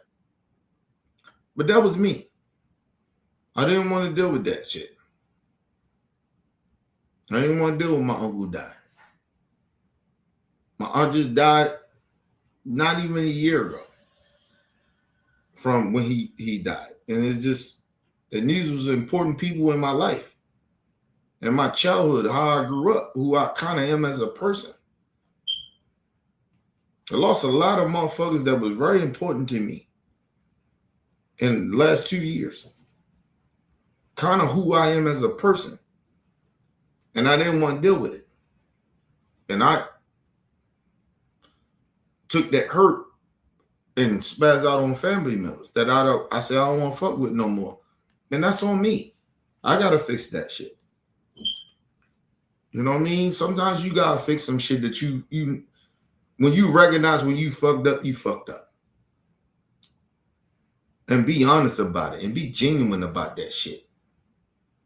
And you can't be genuine about it unless you acknowledge what you fucked up.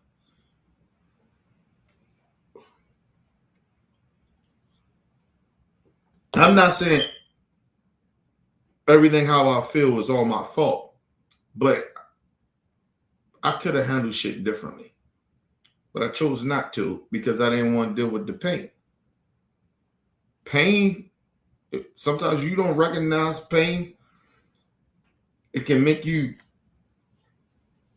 not fuck with shit. I'm just telling y'all. It's being real. Let's move on. I'll be a bitch ass online. Online, I'm a bitch ass. Man to man, I ain't no bitch ass homie. But man to man, you a serial woman beater. Everybody do the homework on fruit. First of all, Corey Hogan, you can't be on no man to man shit. Let me tell you something. Let me be very, very real about this shit.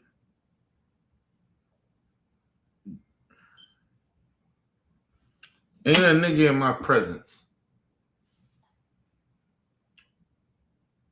that I invite to my show. You in my presence. And you invite me to go outside to fight a nigga. To fight you. That I'm not going to do that unless I'm scared. Unless I think you're going to whip my ass. That's the only way.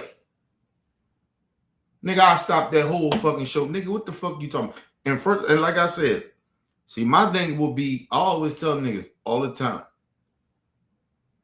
unless it's in a moment that we fight, we fight. But outside of that, oh nigga, I clap you. I don't fight niggas no more. Number one, I'm too old. Too old to be fighting. I ain't had a fighting, but let me just say, let me put it this way. Like a real fight, I ain't probably had a fight in 20 years. So, and even in, like I always tell people, I never had a head up fight like that. I can count on my fingers. There's probably 5 fights I had in my whole entire life that I had head up fights. Any other time some violent shit happened to me, niggas jumped me, or it was a shootout.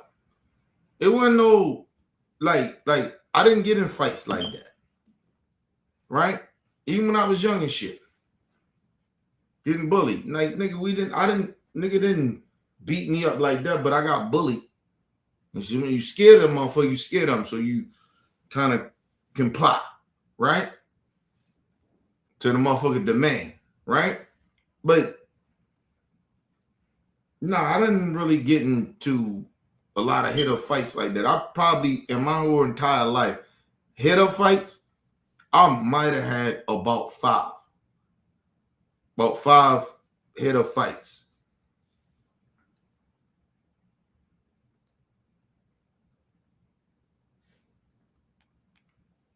And let me be real. I maybe lost one fight out of that 5. Probably one. Because I'm not for sure, right? But, so long ago, but I never fought niggas head up like that.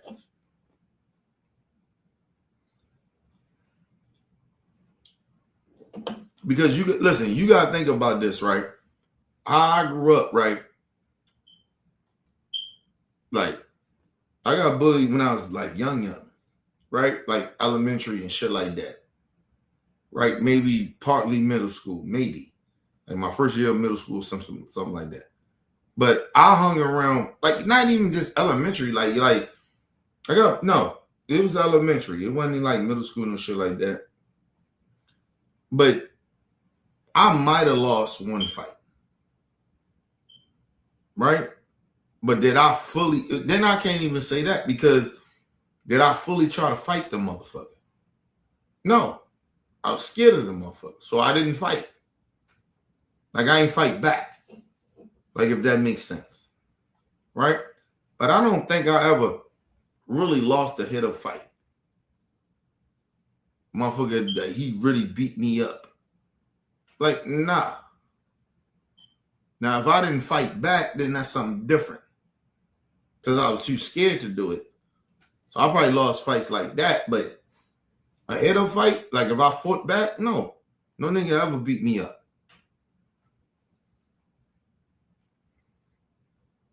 But I always tell people, all right, man. I'm too old to be fighting niggas. So, nigga, we ain't fighting like that. I smack the shit out of the nigga to play me. That's in the moment shit. A fight for me is like in the moment. Like that shit just happened. It happened. Yeah. You know what I mean? Like a motherfucker trying to test you or punk you or something.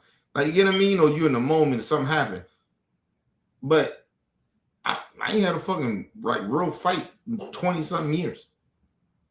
So, no, nigga, I don't fight. And then, like, even with my niggas and shit. Nigga, we street niggas. Like, nigga, we broad. Like, it was my niggas and they niggas. We no hit or fight. Right? All right. Then even after that, nigga, when I put a lot of my niggas on with gunplay, we didn't fight no more. Start clapping niggas. So shooting niggas. Like, so like it like I ain't been in no hit or fight in fucking over fucking 20, 30 years, bro. So we don't I don't even know what that shit is like anymore. But that's people gotta realize that shit is not what you think it is. It's not good. Like what y'all think, like all that, we fighting and we gotta get back to fighting. No, nigga. Ain't no fighting, nigga. I was back in them times when we fought. Nigga, I didn't fight like that. Not hit up fights. No, I didn't. Honestly. Not from my era. I got jumped a lot.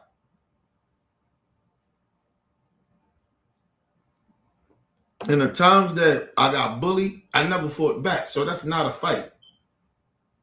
But when I fought, a nigga ain't beat me. When I fought back, ain't no nigga beat me. No nigga beat me. So I don't think I lost a fight. Only when I didn't fight back and I got bullied and I didn't fight back. That's the only thing. But nah. People gotta stop that shit. It's a difference. But yeah, like I don't like me fighting and shit like that now. I'm grown ass man, bro. I don't fight like that. First of all, I don't even want to put myself in a situation to be fighting niggas like that. But and the reason I don't is because I'm fat, nigga. I'll probably shoot you. I ain't your life right there. I'm not trying to fight you. That's not even my thought process. I will shoot and kill you. I don't play like that. Not because I'm scared of the fighting the motherfucker. It's just think I'm too old to be fighting. I did it already. Go this bad.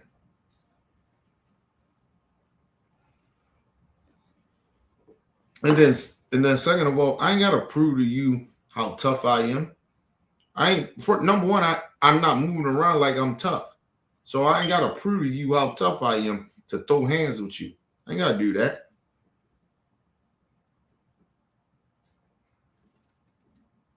Now, if I want to, yeah, we can do it.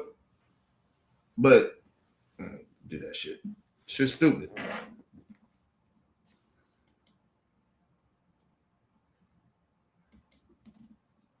Booty buttons and all of the women that have accused him of actually beating them up. Since you want some heat, since you couldn't leave me alone, everybody do the research on Fruit Booty Buttons and see how he is a serial woman beater. Fruit Booty Buttons.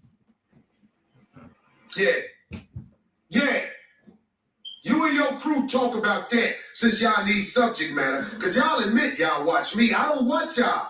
I just saw that. I saw that clip where y'all was talking crazy about me. I'm like, what? They talking crazy about First me? of all, you're a liar. We just had this conversation about you don't have to watch a nigga. You don't have to watch a nigga. I get that. He actually telling the truth about that. Well, he could be telling the truth about that. That he actually don't watch Joe Budden. But you caught the clip though. Telling the truth about that. But I believe he probably telling the truth about that. But nigga, why did that matter? I don't watch you niggas and all that. That don't matter. But anyway, let's move on. This man jump on women. Holcomb, you don't fight well enough to do this with me.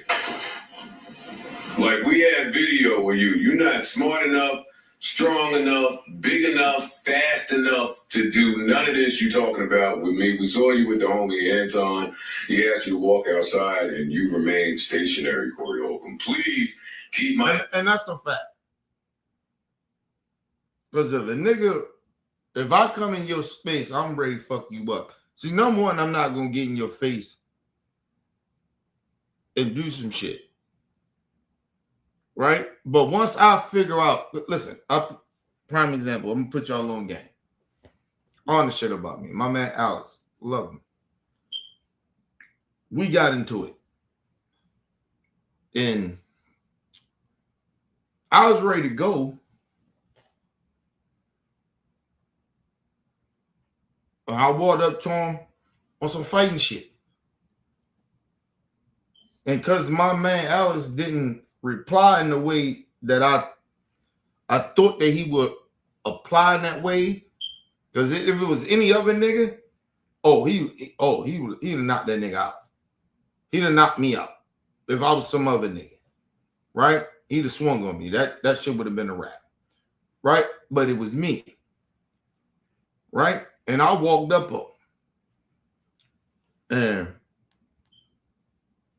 my man, I was like, nigga, kitty, go ahead with that bullshit, nigga. Get the fuck out of here. Yo, he was telling motherfuckers like, yo, get this nigga, man. Because number one, we family. And the shit shouldn't have happened. I apologize to my cousin and shit. Apologize to my peoples and shit, my man and shit. But I was out of pocket, but I was angry at the time, and I was on some bullshit. Right? And I did that to him. And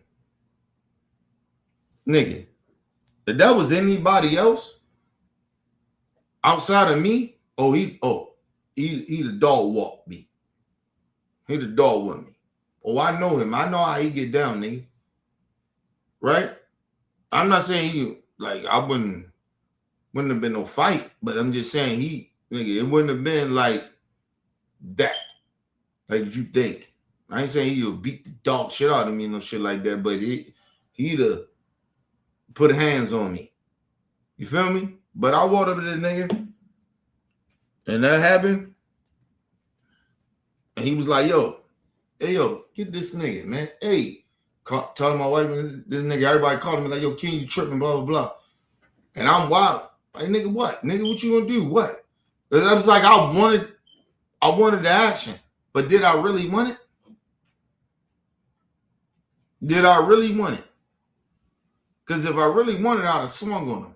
Because if I'd have swung on him, that shit would have went way left. That shit would have got real.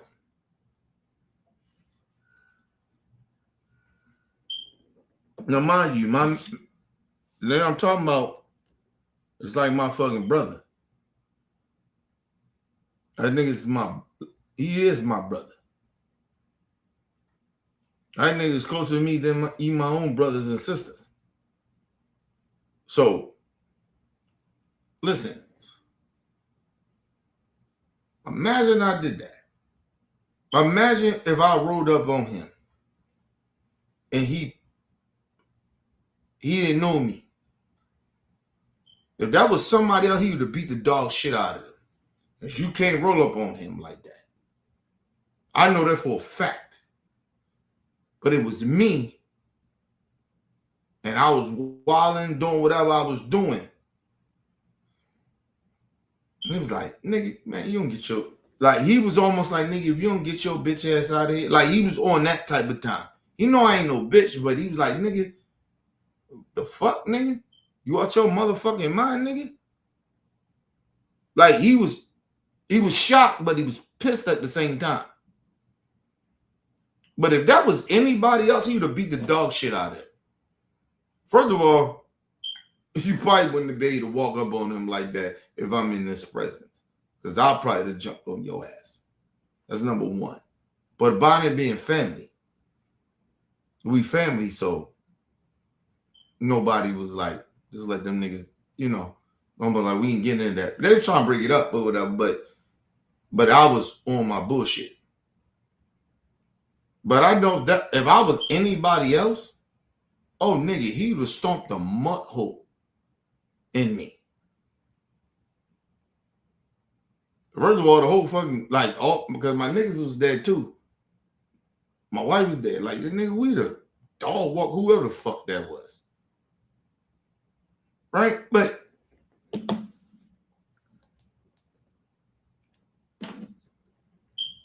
you didn't, a nigga, you walk up on a nigga. And a nigga say, well, look, nigga. Hey, nigga, well, let's go around the corner. Let's go out back and let's handle this.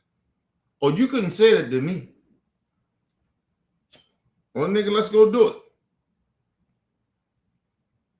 Like, you can't say that to me. You listen, if I'd have said that to my peoples and shit, nigga, tell them I'll go around the corner. I mean, it's me, but so it wouldn't probably went that far. But if it was somebody that he didn't know, and nigga talked about, first of all, like I said, a nigga couldn't walk up on my cousin like that. Couldn't walk up on my mans like that. He couldn't walk up on him like that. So that's number one. But number two, let's just say that does happen. You can't, nigga, you call my cousin out, let's go out back. Nigga, he gonna fuck you up. Oh, nigga, we can go out back. So Corey Holcomb, what we saying, nigga, you ain't like that no more. You ain't like that no more. And I get that, and that's respectable. But stop trying to pretend that you some tough dude. You not. No nigga, you don't walk up on a nigga and he don't do nothing. Right? And then the nigga tell you, well, let's go out back. We can handle it. We ain't got to do this here. And you don't get up and roll out. That means you don't really want to do it. You don't really want to fight.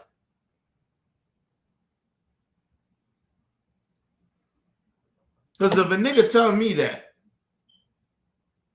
first of all, I'm not rolling up on a nigga that I don't want to fight. That's number one. If I don't know you, nigga, I roll up on you, nigga, yo, we might have that little face off a little bit, to see what's going on. Is your energy right? But if you tell me like, oh, nigga, we can go out back. Okay, nigga, let's go.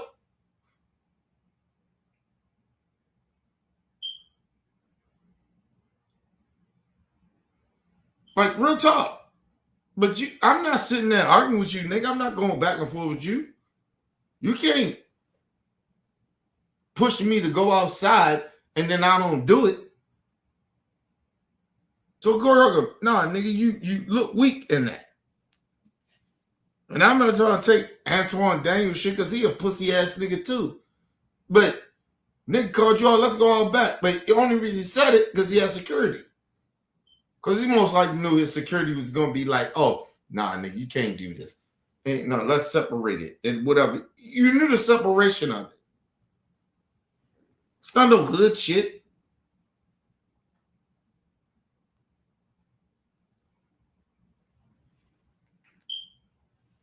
When I walked up on my cousin and shit, I knew he had respect for me.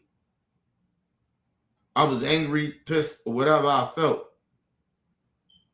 And one thing, our number one rule is we ain't never put up, once we put our hands on each other, we ain't never friends no more. We ain't family no more. That go for family. for me and my niggas. Like, nigga, we can't. If I punch you, I physically punch you. It's one thing wrestling. That's something different. But if I punch you, nigga, we ain't family no more. We ain't friends no more. We ain't none of that. So that's where I come from. So me just walking up to my nigga, you be like, oh, this nigga tripping. And it ain't the first time I did that to him, but it was like, nigga, what? Man, you don't get your bitch ass out of here. Like, that's how he thought. Like, man, somebody come get this nigga, man. He ain't gonna do shit. I'm talking all that shit. But he know I wasn't gonna do nothing to him. And that's real shit. I can say that. Because I wouldn't. Unless he hit me, then it would have been something. But I knew he wasn't gonna do nothing. And I'm saying I was on some phony shit. I wanted that nigga to hit me because I was mad at that nigga so I was so pissed off at him that I wanted him to hit me so we can fight. But nah. Nigga, I wasn't that mad at him because if I was that mad at him, oh, nigga, I'd have put my hands on him. But I knew better. And not even just being scared of him. Or not being scared of him, but like, not just like fearing what he could do to me. It wasn't that. It was nigga, I was angry because nigga, I'm sick of you talking a certain type of way to me. That's a whole nother discussion, but that's where I was. Like, nigga, you can't keep talking to me like that. We ain't young no more. You can't do that. That was my point. And I was ready to fight. I was willing to fight for that shit. But I knew better, too, to put my hands on him. Because I knew if I put my hands on him, oh, that shit goes left after that. We ain't friends. All that shit, all our history goes away.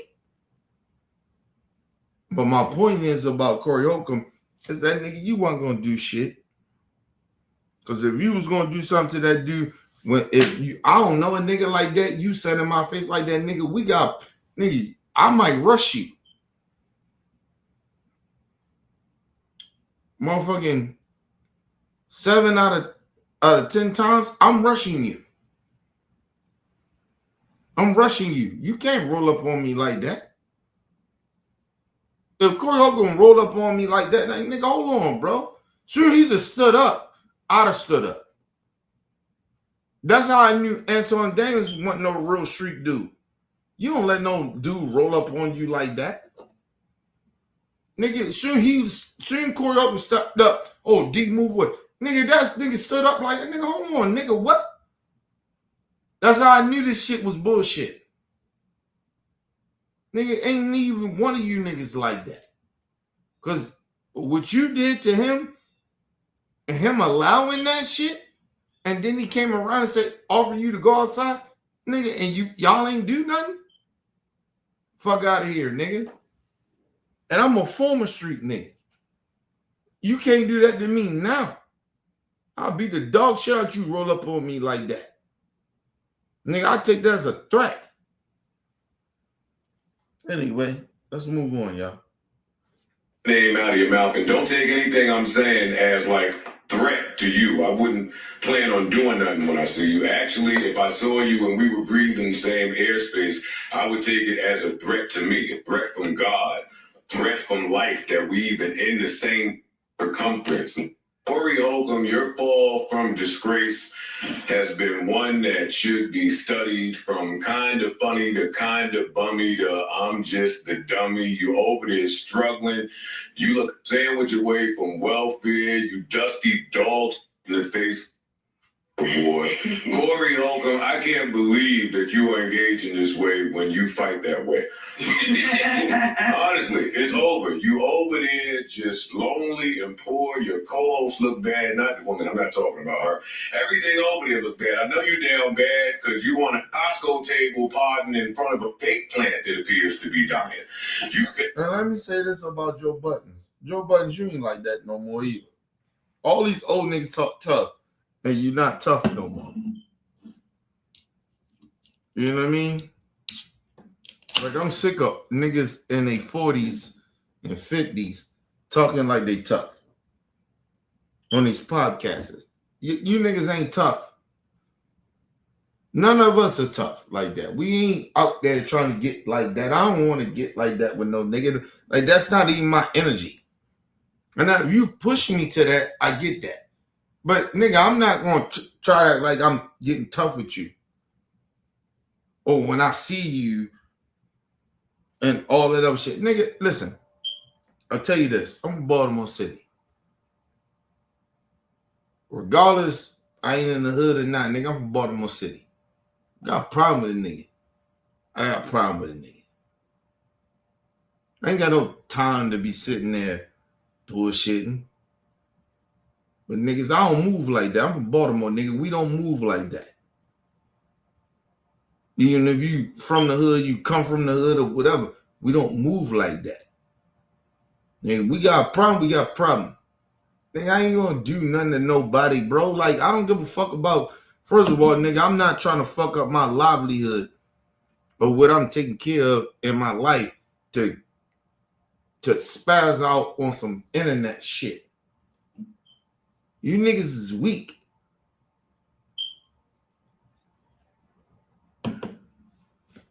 Corey Holcomb, let me just say this too. With Corey Holcomb and Joe Buttons,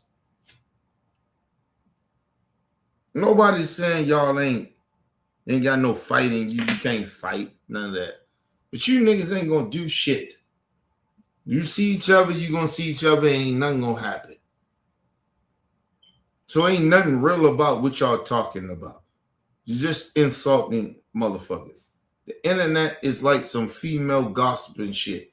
Talk bad about people. You openly just talking shit about people. You're not going to do nothing. You're not going to do a motherfucking thing to Corey Holcomb. And Corey Holcomb ain't going to do shit to you because he ain't like that. Because like I said, we seen Corey Holcomb in a situation. Ain't no nigga rolling up on me like that. Especially in my space I created. You can't do that. I'm fucking you up. And if you invite me outside, nigga, we fighting. You can't invite me outside and act like I'm supposed to be sitting there like, well, nigga, we gonna have this conversation. No, we ain't had no conversation. You already crossed the line. First of all, Corey Holcomb already crossed the line like he wanted to fight. And then you didn't do it, and nigga invite you outside and you don't do it. So fuck Corey Holcomb. He ain't like that either. And like I told y'all, motherfuckers keep talking about where they from. I'm from Chicago. I'm from Detroit. I don't give a fuck where you from, nigga. You grow from wherever the fuck you from. But if a nigga, I'm from Baltimore. I don't give a fuck how much I grown. If I sit down with you and you approach me in any type of way, like you want to do something to me, nigga, you can't even approach me like that. I will fuck. Listen, you won't leave that bitch. I guarantee you that. Like I told you, Baltimore niggas is different. He won't leave that bitch. He won't leave here. I kill your ass playing with me. I'm not no nigga to talk that shit on the internet and all that shit, nigga. Listen, I still know real niggas that get busy like that. That don't mean I hang with them and all that shit. I know of them. I know them. Don't hang around. Niggas don't fuck with me because they understand. But nigga, don't get that shit twisted, nigga. You can't roll in my city talking no shit like that to me. These niggas goofy. Give me 1 second, y'all.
All right, people, I'm back.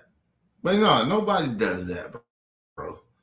Nobody, listen, where I'm from, bro, we don't do that.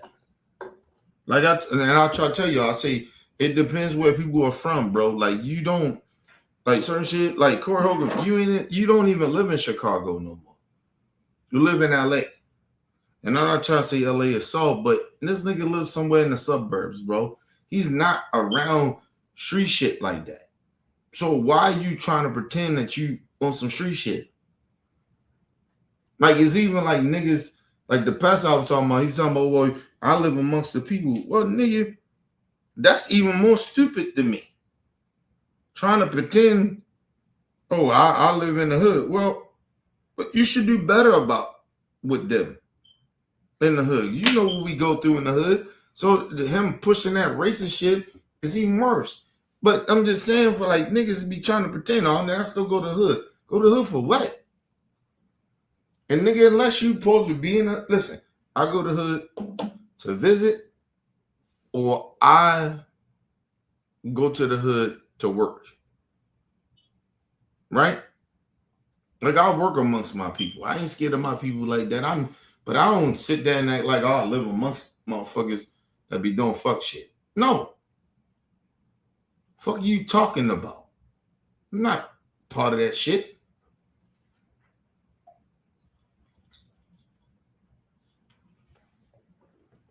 Think about these stupid ass people.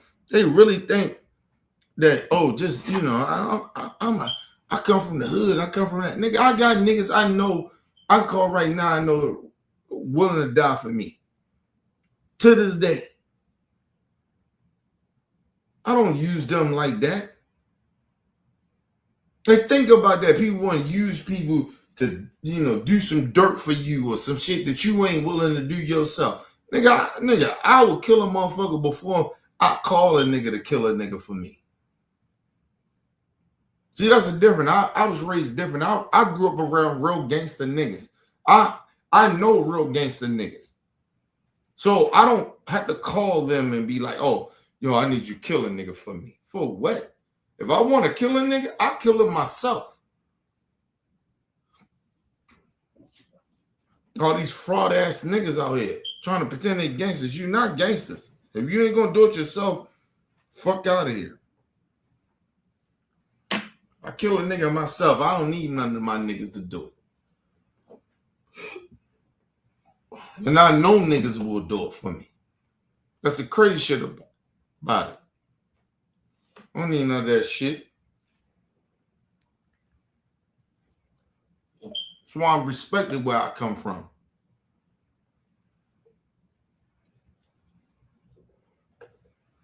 I had a problem with a nigga. I handled a lot of that shit on my own, especially when I got in the dope game. If I had a problem with a nigga, I handled a lot of shit on my own. I didn't call my niggas and be like, yo, got a problem with a nigga, I'm going to get this nigga killed. No. Did that shit myself. Just walking around like they gangsters. You not gangster if you ain't going to do it yourself. Fuck out of here. Old bitch ass niggas. Always acting like they gangster. You ain't gangster when you got to get another nigga to do your own shit that you ain't willing to do. Because you scared, you know, I'm going to get caught. Listen, it come with the game. Niggas get killed in the streets, bro. Niggas, sometimes you got to cross that line. Fuck out of here. I ain't never called my niggas. Ain't none of my niggas ever say to you, like, yo, Kenny called me to kill a nigga or do something to a nigga. Never that. Ever. None of my niggas. None of them. Now, like, yo, I need you to go kill this nigga for me or hurt this nigga for me. Never did that. Fuck out of here. Niggas always trying to act like they gangsters, but they not gangsters. Nigga, when I gotta get another nigga to do something for me, you ain't gangster. You ain't gangster to me. Unless you gonna do it yourself, fuck out of here.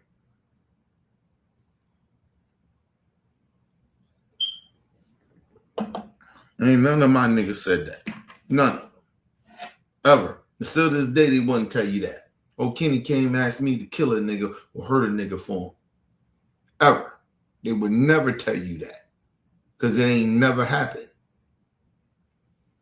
I'm who the fuck I am, nigga. I ain't saying I was the toughest nigga in the street or no shit like that. But my niggas will tell you that. Like, oh, Kenny, now he hung around, nigga. He was who he was. Like my cousin I was here tell you, like, nigga, why you keep trying to downplay who you was? Like, nigga, you like when I tell that nigga all the time, yo, I didn't want to do a lot of that shit. That's why I downplay it. I never wanted to do a lot of that shit. Now I know, nigga, I know who I roll with. I know what I did. I get it. But I didn't want to do a lot of that shit. It came with the game. I understood that after a while. So that's when I got in the dope game. I understood it.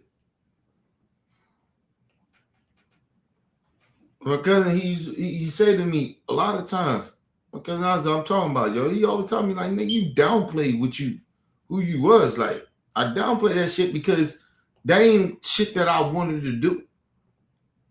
I ain't never want to be a part of that shit. That's how I knew I was very uncomfortable being a street nigga. I didn't like street shit. But I grew up in it. It was my lifestyle. I got cousins and shit that's murderers and shit like that. My homies, murderers, killers. You know what I mean? I got uncles and shit, nigga, that's locked up in jail right now. Okay? Locked up right now for hits. They made money off of hits. Killing. Look it up, nigga. Google me. Google my family, nigga. My Uncle Owen locked up right now. That nigga locked up for life. That nigga is in jail for life. Because he killed a white woman's husband and got paid for it. I ain't snitching on the nigga. He ain't never come home. They found him guilty, nigga. They had all the evidence in the world. There ain't no snitching on the nigga. He gone, nigga. That nigga ain't never coming home. His cousins. His kids is my cousins. My uncle, man. They know who they fucking father is. My aunt. My blood. Got cracked out so much. Her kids, my cousins I'm talking about, nigga, they went to go live with some white people. They got raised by white people. They ain't get raised by my aunt. Their father was in jail for the rest of their life. Nigga, like I know what the fuck I've been through. That's why I be telling motherfuckers, like, this shit ain't all good in the hood, nigga. Everybody keep talking about that shit. I watch my cousins and shit. They don't even hang around us like that. And I come from the streets. I grew up with them. I remember when they was kids. They was younger than me. I remember the house got raided when the FBI came and got them and got my uncle. Got my uncle. We was all there when it happened.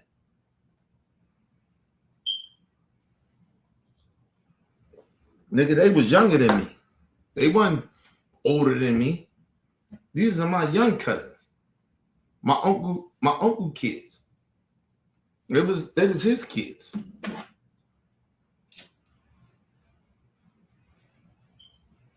Fuck out of here with that shit, man. Oh, I've been around real shit that motherfuckers don't understand.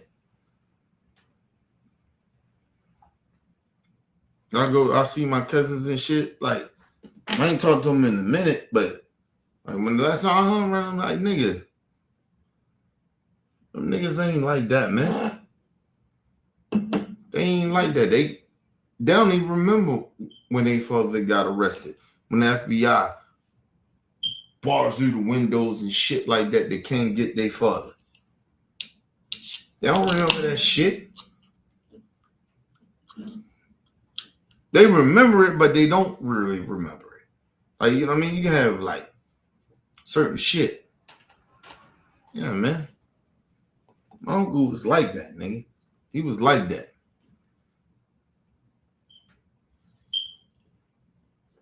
That nigga came from a street nigga selling dope and all that shit to a hitman for white people. My uncle was like that, nigga. It's not to glorify, but I'm just telling you, that's who he was. He ain't never coming home. Ever. Ever. He ain't never coming home.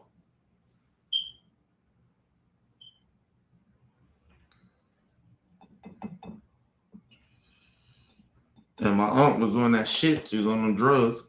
She's my youngest aunt, right on my mom's side of the family. She younger than my mom. And my youngest aunt is my mom's aunt. But my mom is older than her. I'm telling you, yo, like, fuck out of here, man. Like, I've been through some shit in my life, nigga. I've been around hitmen. I've been around motherfuckers. Like, imagine you, a kid, and motherfuckers, FBI break up into your shit, coming through windows and busting down shit. Oh, nigga, I've been through that. Like, motherfuckers sitting there and pretending they on some gangster shit. You ain't gangster like that, nigga. See your uncle, everybody, the kids in there, they got guns. Them AR-15s y'all talking about, nigga, they had that against us. AR-15s ain't new, nigga. They been out. The fuck you talking about? Had guns on the kids, which I was a kid at the time. I probably was about what? I might have been 7 or 8, maybe.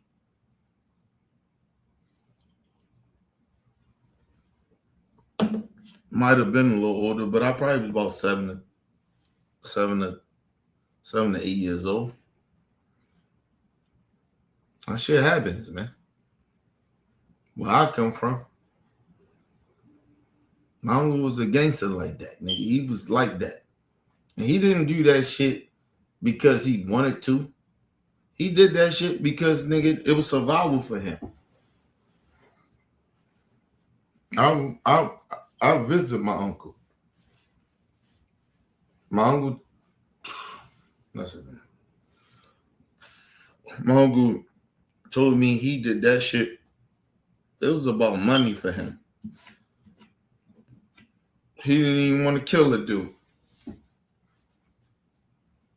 To him, it was a job. It's ignorant shit. Everybody be like, that's fucked up how you think. Like, but for him, where we come from, that shit makes sense.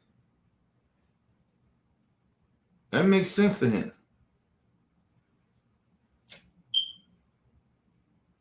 My uncle was nothing to play with in the streets either. That's the crazy shit about it. My uncle wasn't nobody played my uncle like that, nigga. You know what I mean? Like, he wasn't like that to play with, like that. Motherfuckers sitting around like, oh, they put no, nigga. When he did that, nigga was like, oh, okay. Oh, that's on. Like, you know what I mean? That's my uncle. Like, motherfuckers knew. Niggas ain't play with him like that. Like, I always say, listen, I got this thing, like, I don't fuck with my dad like that. But my dad wasn't no punk nigga in the street. Right? He wasn't no street nigga. I mean, he wasn't no hustling nigga, no shit like that. But my dad was a street nigga. He just wasn't some dope and all that other shit that everybody was doing. But he was in the streets. He was around my uncle at that time, nigga. And my uncle got into it. Over my mom. And my uncle had it out. And my dad told him, like, nigga, I don't give a fuck what you talking about, nigga. That, you know, blah, blah, blah. But, you know, they wound up squashing it. But, you know, you talking about I grew in this shit. On both sides of my family. It wasn't just my mom's side of the family.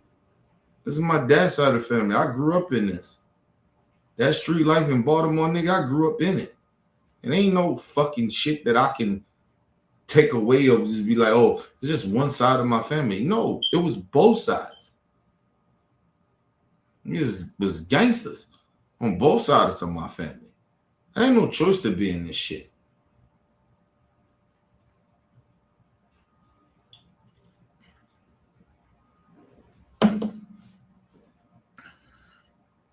And niggas don't, even to this day. If you ask my dad to this day, he'll tell you, my Uncle Evan, I respect him, I love him. Got love for him. Uncle Evan was like that, nigga. He ain't the only one was a hitman in my fucking family. My cousin Bobo. Like, it was a whole bunch of motherfuckers. Like, you know what I mean? There's real niggas in my fucking family.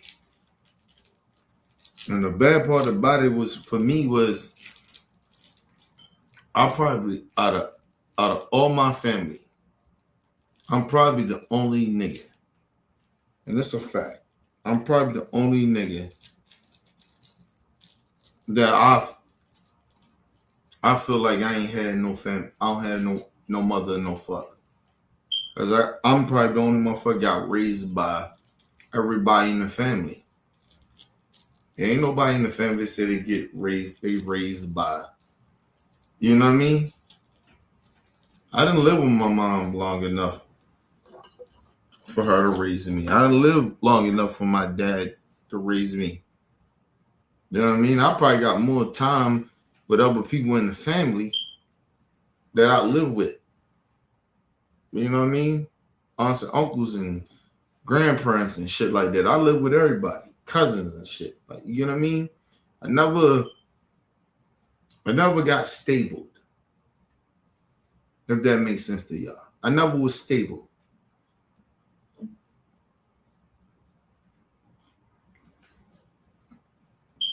I don't hate my family or no shit like that. I just feel uncomfortable around them. Because like you, my dad and shit, like being around them, it's like, yo, y'all acting like I ain't been through what I've been through. Like, I'm hurt. Like, I always tell people, I never lie to y'all, like, I'm hurt. Like, I ain't, like, that whole notion of not having no mother, no father that raised you, that shit, it hurts. It's like being, like, somebody that's been adopted, right? Like, somebody got adopted and they got new parents and shit like that. That's how I feel. I always feel that way.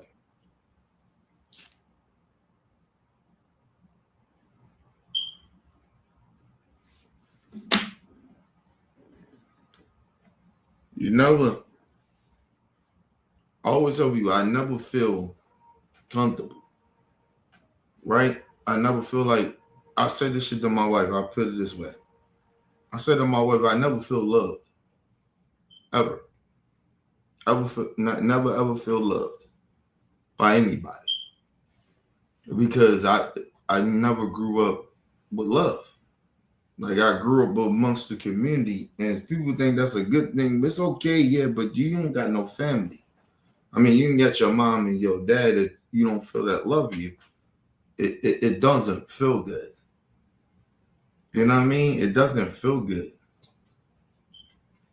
You know what I mean? So, yeah, I don't never feel loved. I never feel love. And I still don't. To this day, I don't. I never feel loved.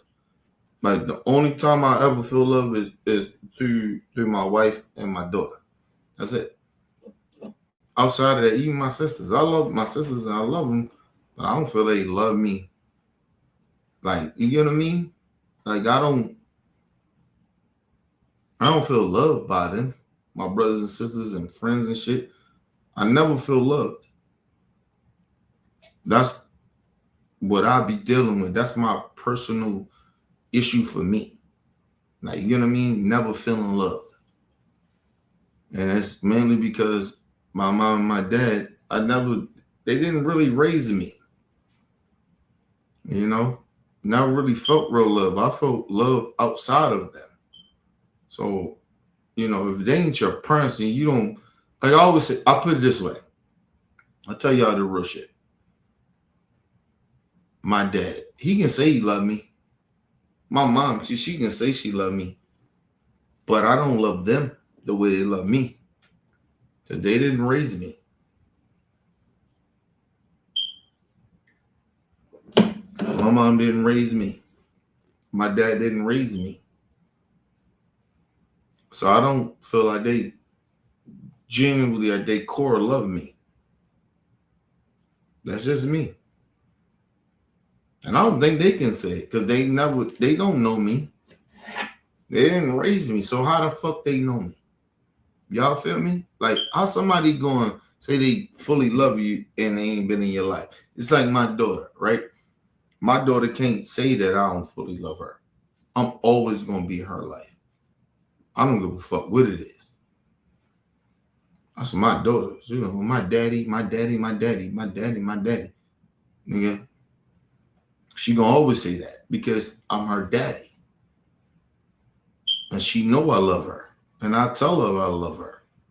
Like, you know what I mean? It's one thing of telling your kid that you been around them, but you don't tell them you don't love them. Your kid ain't gonna really feel no love. Your kid gotta feel that you love them. My daughter go to school. She go to school. She was like, Daddy, all right, Daddy, I'm out. She come in there. My daughter will go out her way. And she gonna come home later, right, from school. She can come in and she gonna come in wherever I'm at. Nigga, she go, my daddy. Hey, Dad, I'm home. Blah, blah, blah. Right?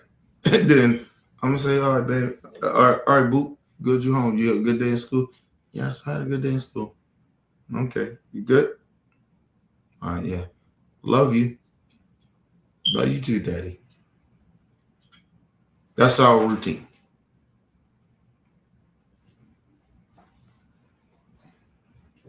Even when I come home from work, nigga, she in my car coming in. My daughter can hear my car coming in, nigga. She said, Daddy home. Sometimes my daughter be at the fucking door waiting for me to come in.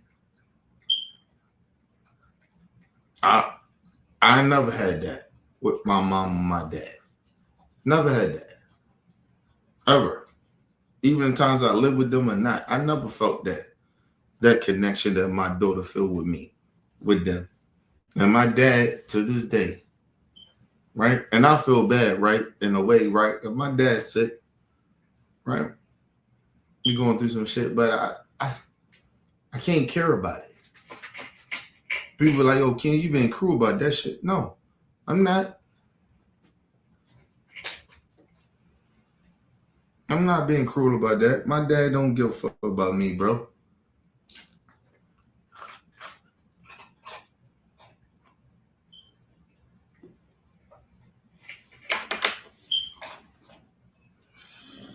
Emotionally. I just say emotionally. I did more for my dad than he ever did for me. Ever. In life. He had way more time on earth than I had. But I did more emotional shit for him than he ever did for me. Oh, you gonna eat when I'm live, huh? Huh, Jack? Really? All right, go ahead and eat that so you can go outside. This is the last I'm gonna be outside too. Oh, excuse me. But yeah, man. My dad ain't like, we ain't cool like that. My dad knows better than not to fuck with me. My dad make all the excuses in the world. He's sick now. My wife know. Only reason I even know about it because of my wife. That nigga, we ain't cool. That's why I be trying to tell y'all. Y'all be thinking I be joking about that shit. Nigga, I don't fuck with my dad. I don't fuck with my mom. Like, yo, they ain't never raised me, bro. I don't know these niggas. I don't know them. I genuinely, at my core, I don't know who they are. I don't know them. They never raised me. And as me, as a grown-ass man, I definitely don't know them. I'm in a whole nother different thought process. I don't know these motherfuckers.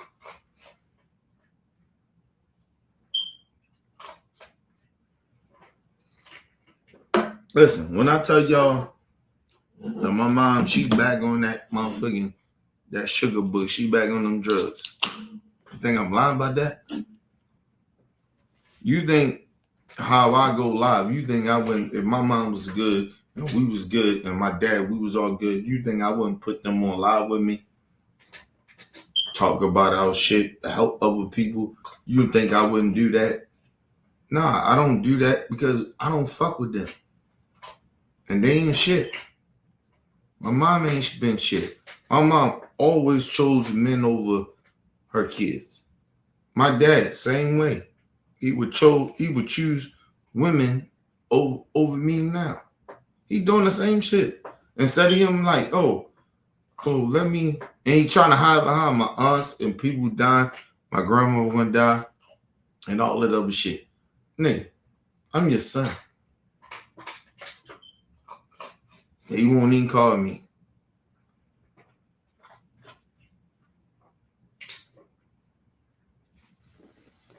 I called my sister the other day. Had an issue. Me and my wife called her. You know what she said to me? She said, I ain't trying to ignore you, but I'm at work. Okay, cool. I left it as that. Mind you, these motherfuckers, especially my sister, I'll protect it and this shit for her. But, that's how family be. My sister, it is what it is.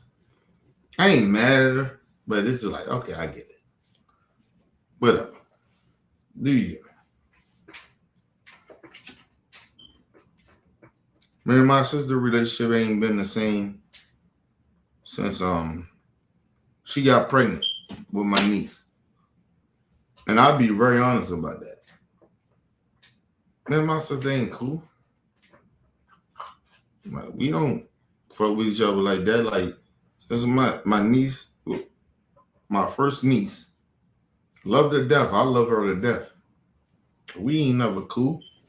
We ain't never cool at all. And that's how I've been. That's how I've been. When I was a street nigga, everybody loved me, nigga.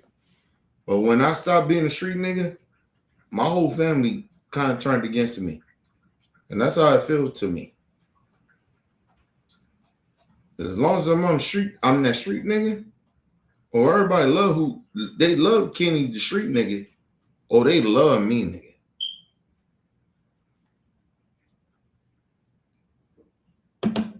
I ain't the street nigga no more. So, now I'm nigga that acting phony, drinking too much, and all this other shit.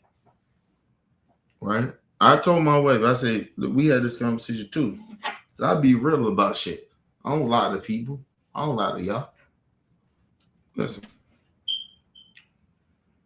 My wife said, you've been drinking too much. And I told my wife, I said, look, I've been drinking a lot because some of that I haven't dealt with shit with family members.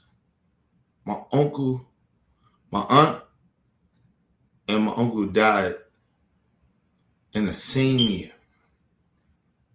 People I was close to. Very close to, that helped raise me. See, that's the thing. I can say whatever I say about my uncle, his flawed shit or whatever, but he was there. He helped raise me. My mom, my dad, they wasn't there. My Aunt Sheila, all that shit. Then they say me, when I got shot, nigga, it was her birthday. I tell people that all the time. So my aunt is dead, nigga, that shit hurts. Still to this day, even talking about her. I got shot on my birthday. I was in the streets. I was like that. I was out there. My aunt, it was her birthday. I got shot and almost died. Mom said, what? My nephew? Stopped the whole birthday. She stopped the whole fucking birthday. It was her birthday. And she came. At the hospital, fucked all that shit up. Nigga, she was drunk, whatever. She was getting all fucked up, whatever. And she stopped all that shit. And she came. Nigga, I don't forget that. I swear my aunt mean that much to me. I'm supposed to die that. I was gonna die that day. God willing, I didn't. But my aunt stopped every fucking thing.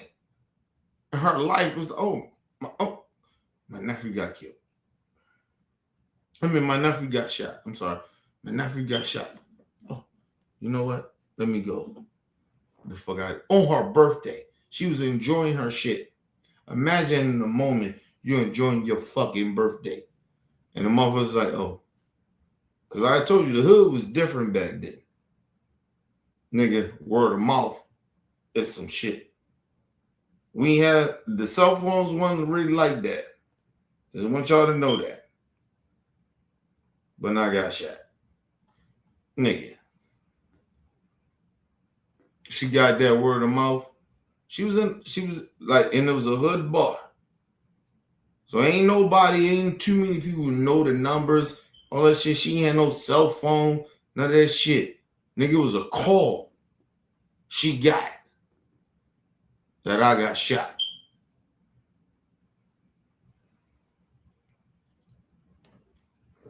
And she was in the midst of a fucking birthday.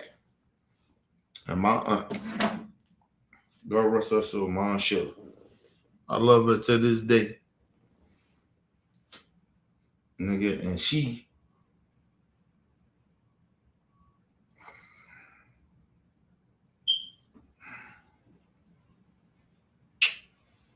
oh man.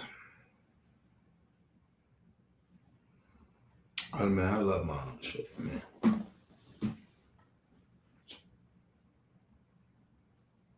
And I ain't dealt with this shit. And that's the thing. I ain't dealt with my aunt passing away. I really didn't. I really did not deal with this. My Aunt Sheila, man, she heard about that shit, nigga. I said, what?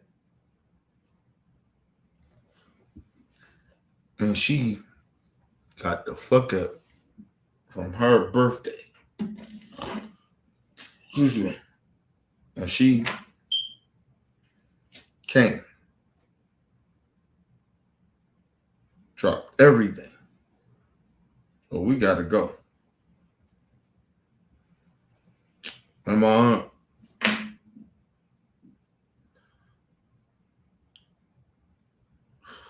and my other aunt, they all came. Because I remember when I got shot, right? I didn't see my Aunt Sheila.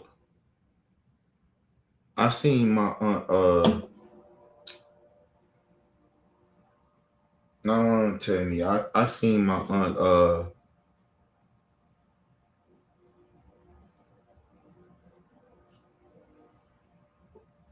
I seen my other aunt. I can't think right now. I don't know why the fuck I can't think. But I remember my aunt came there. I was on a stretcher. And I was going to the hospital. They put me in the ambulance and shit. That's who I seen. I didn't see my Aunt Sheila.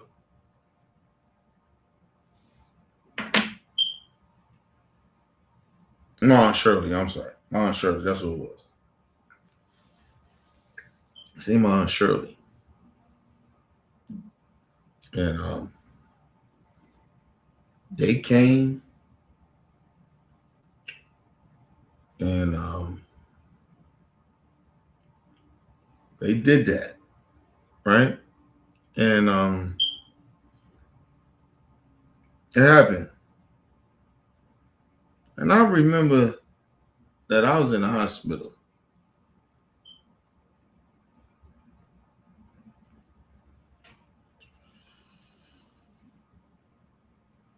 I seen two peoples when I finally came to in a way, right? Because I was kind of like, they was telling them about my injuries and shit like that. I had to go through surgery and shit. And I remember it was only two people. It was my mom and Damn, who else was that?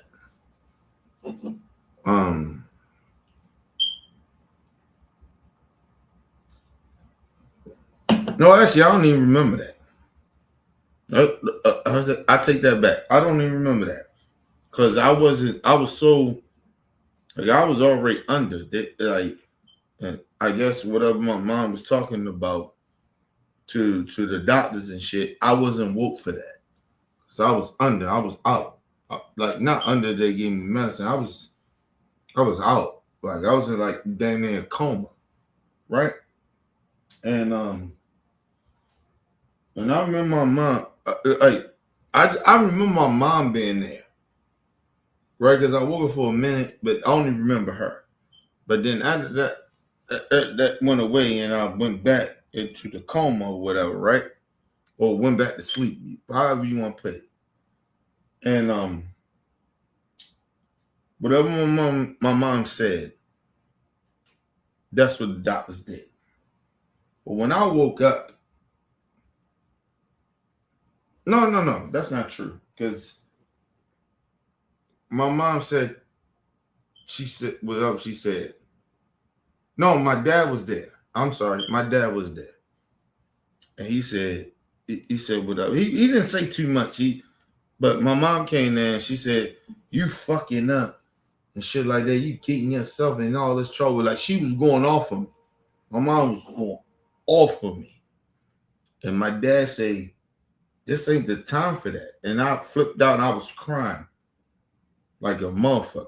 I was crying like a motherfucker. Because I was like, I can't believe she gonna do this. But she was, let me just say this too about my mom. My mom she was mad, man. She was upset. She was, this nigga, like nigga, all the shit we've been through, and you doing this? Right? Like my mom was upset about it. I get that. But I can say this about my dad. My dad was like, this ain't the time for that shit. Our kid is in here. Our firstborn is in here. And this nigga ain't right. He can ready, we going through some shit. Like, right? So my dad, after all that happened, it was fine. I didn't say fine, but it happened, right? So my mom was like, this nigga, mind you, you gotta understand, like, I was in that street shit like that, and my mom only dealt with my street shit. She didn't deal with me raising me and no shit like that. Just street shit. It wasn't none of that shit that my dad, when I lived with him or some shit like that, that was something different. But you talking about some street shit though, where like I'm really in them streets like that. So my mom dealt with that shit. So she was really upset. She was genuinely upset. Like, nigga, what the fuck are you doing? You know what I mean? That's why I always tell you, I never get mad at my mom or my dad. When I was in that street shit, I never get upset with them and they ain't got no point. I always, like, I get it. I know why they upset. Because, nigga, you're talking about street shit. You're talking about a life, that's a lifestyle. Right? And mind you, my mom or my dad they didn't want me in that shit. They didn't want me to be a part of that. But sometimes you get a part of that shit, you get in that street shit. So I get it. But for them to see their own kid in that, they like, yo, what the fuck, nigga? And they wasn't, listen, and my parents was old school. They wasn't okay with me being on some street shit. Like, no. They was upset about that.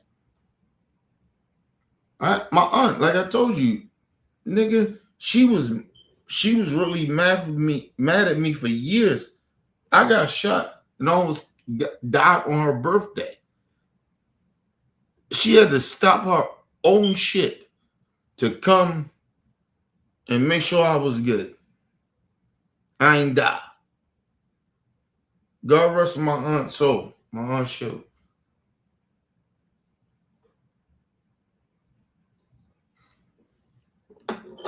Like, what the like? You gotta really think about that. Give me 1 second, y'all.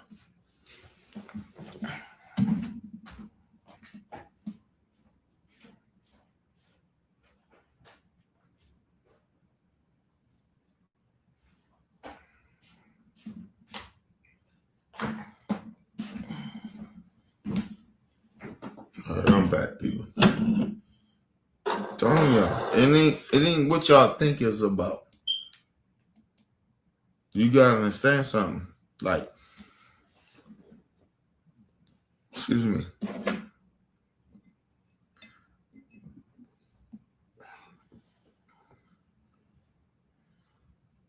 You lose people that's really like that in your life.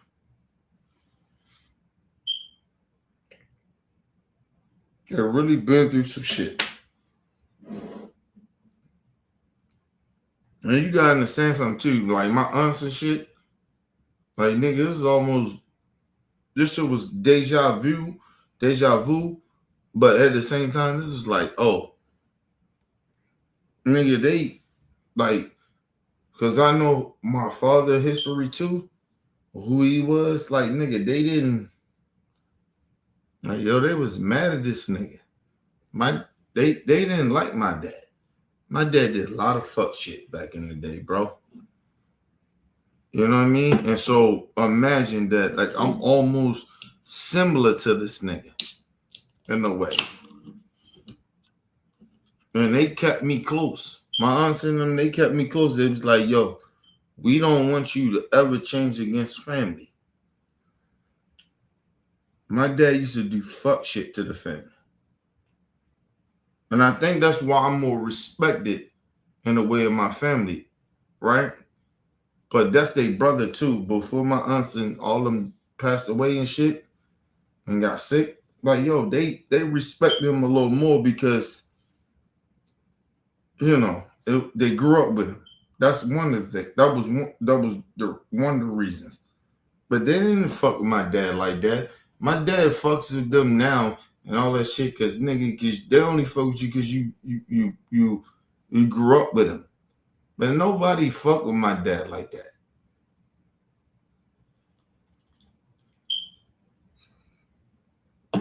I always loved my family.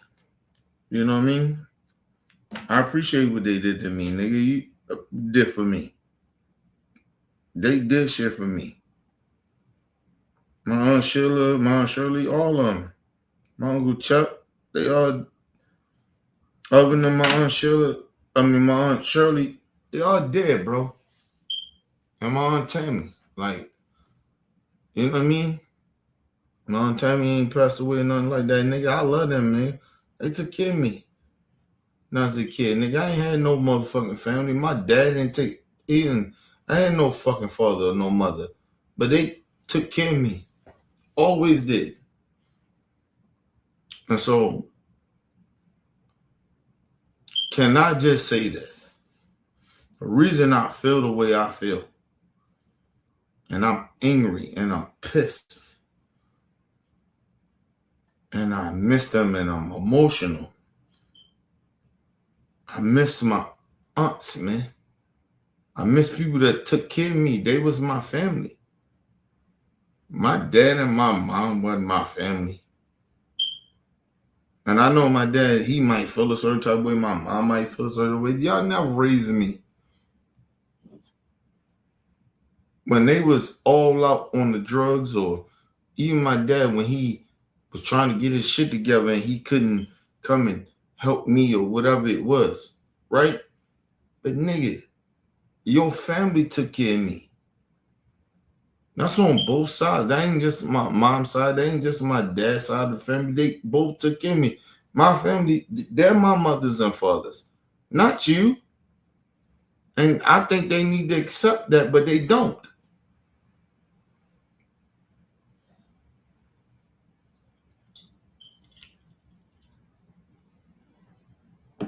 When I tell y'all I don't have no fucking family. My sisters, my brothers, my cousins, my young cousins, nieces and nephews, that's different for them. That's a different life that I had. I didn't have that. Even my sister, to a certain extent, she appreciate certain family members and shit, and she grew up with me. But that's her thing. She don't know that. When I was in the streets and shit, I protected her. She wasn't in those streets. Ain't no street about my sister. You just grew up amongst it. There ain't nothing that I did on some street shit you knew nothing about. Right? And that's where our disconnect come from. Respect your fucking brother, what he did for you. But she don't even respect that. I got my own shit. Even when the reason that your brother, you had your situation with your first daughter, I knew that shit was bullshit. Not bullshit, I'm sorry. Let me take that away from I don't want to disrupt my nieces.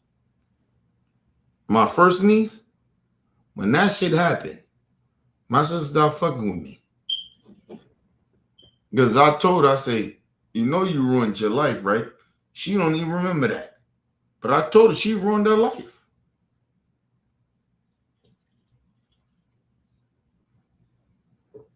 My sister ruined her fucking life. And it wasn't nothing else I can do after that. I tried to help. I did what I could do, but she ruined her fucking life. My sister now, sitting there, no disrespect, y'all, love her. You can't have a conversation with me. I call my sister right now. Real talk. Called her a while ago. Can't have a conversation with me. You know why she can't have a conversation with me? Because, nigga, she got to work too hard. She got to have a conversation with her own brother that helped raise her. That raised her. Fuck, help raise her. I raised you. She can't do it because of simple fact. You know why she can't do it? You know why? Ain't because of me. You know why she can't do it? Real talk. You know why she can't do it? Because of the simple fact that nigga.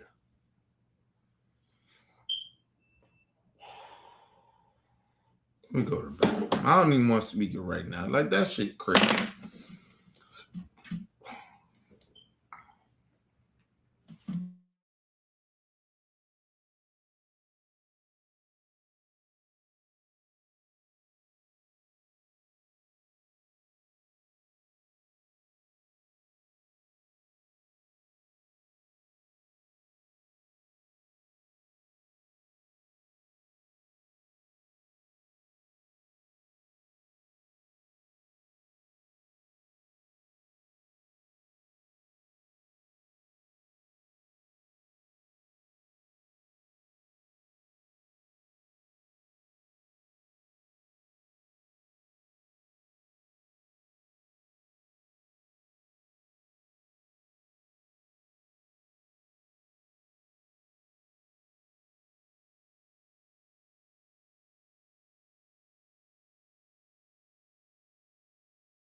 All right, people, we're back.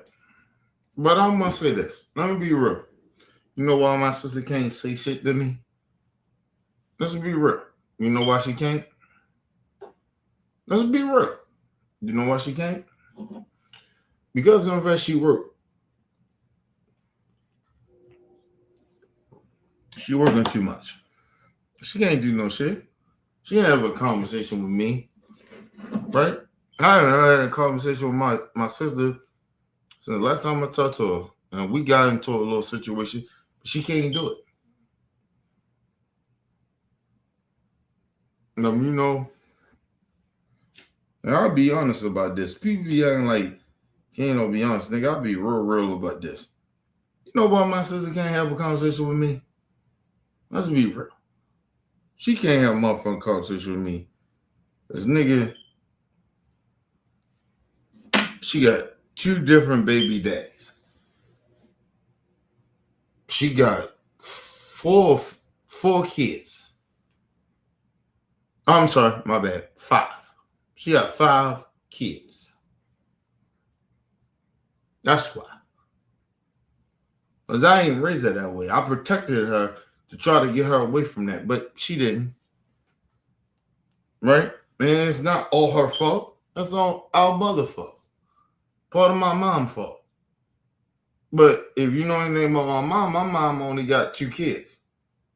By the same motherfucker, which is me and my sister. Crazy, ain't it?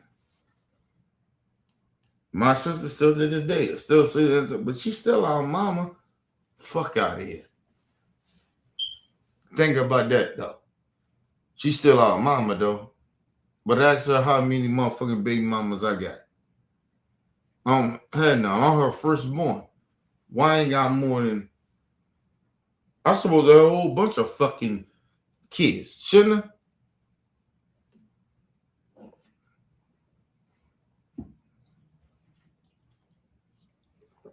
You don't get to do that. She's not our mother. She's not our mother. Seriously.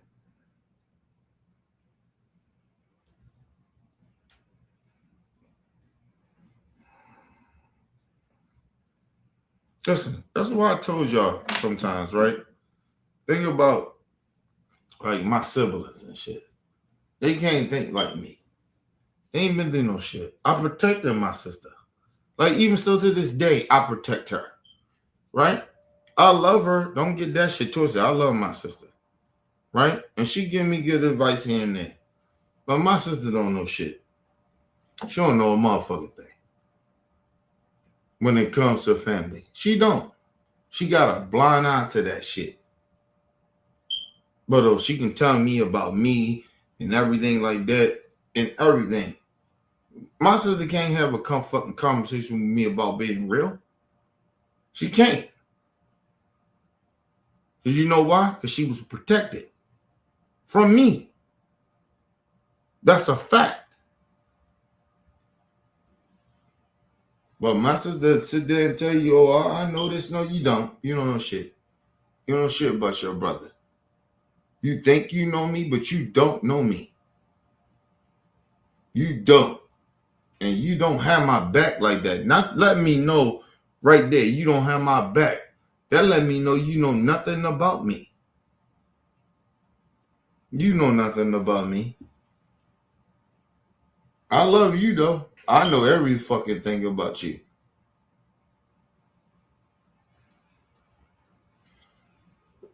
Even if you fuck with my wife and all that other shit, and you do all that shit that you do, you don't fuck with your brother.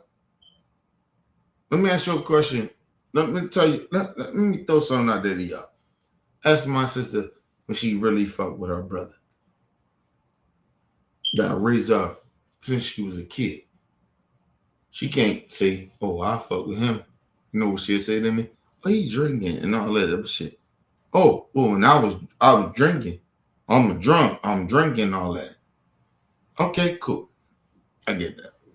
Fine. That's when she ain't had shit. That's even now when she ain't got shit. I still got it.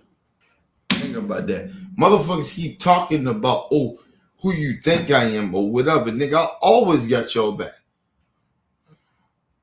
My sister don't do shit. She don't do shit for me. None of my family members, none of my brothers and sisters, none of them. They do nothing for me. I got your back, though. I got y'all. But motherfuckers want to sit there and act like they like that. You ain't like that.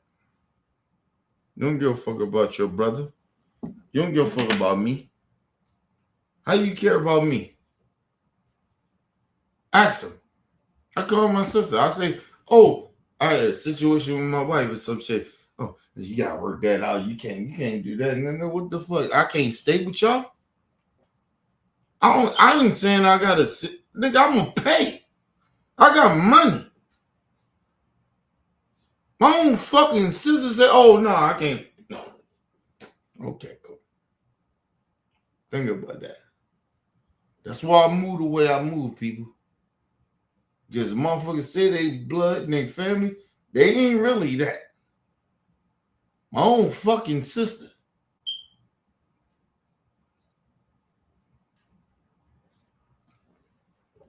Think about it.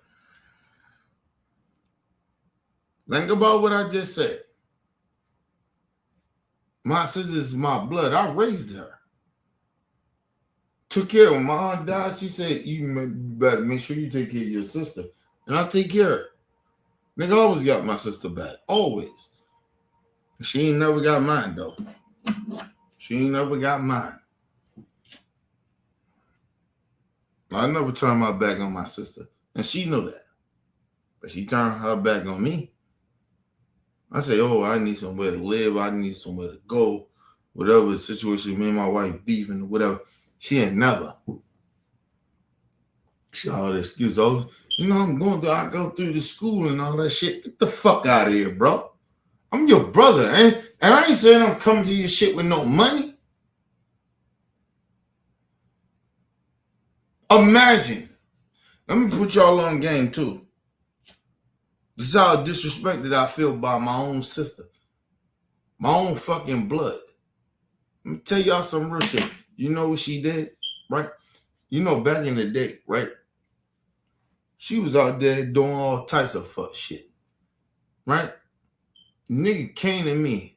I was in the streets at the time. I was trying to get out the streets at the time. And my sister did some fuck shit. And nigga came and get real gangster. I told that nigga, I said, nigga, what? What'd you say? He said, nigga, would you? She said, what I said? I said, well, I don't give a fuck what you saying, nigga. It's on.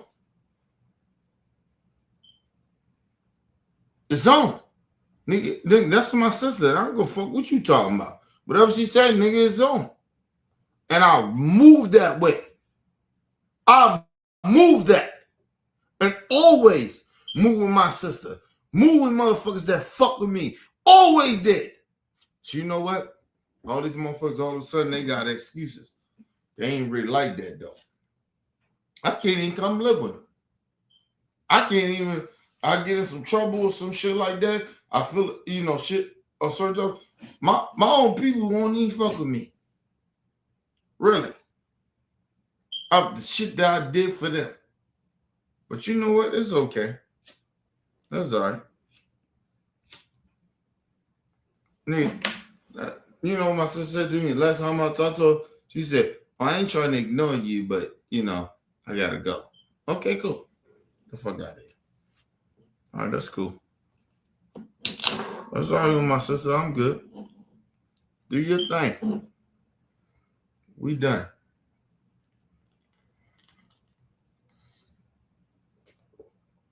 Mind you, when her family was going through some shit, who you think helped her? Who you think did it? Who you think it was like, oh, you know what? She going through some shit. I got you, man. Her boyfriend, her baby father, whoever it was, I took care of them at my house. And went against some shit with my wife. That's why I ain't gonna lie to y'all. That's why my wife feel a certain type of way about me. I keep choosing people over her. On my bullshit. That's what happens. I do it all the time. Listen, and my wife ain't lying. I do it all the time. Because, nigga, I love my peoples. We raise a certain type of way, we go a certain type of way, we that. But I fuck up. And I've been picking, and I didn't even notice this. I've been picking motherfuckers over my fucking wife. And disrespecting her in a way. Over my own family. But they don't even deserve it. My sister don't deserve my motherfucking love like that and respect like that. Get the fuck out of here. I call you and I say I'm in trouble. I need something. You say, oh, no, nigga. That's what you did to your own brother. That's what my sister did. So that's what she did to me. Oh, nigga, whatever.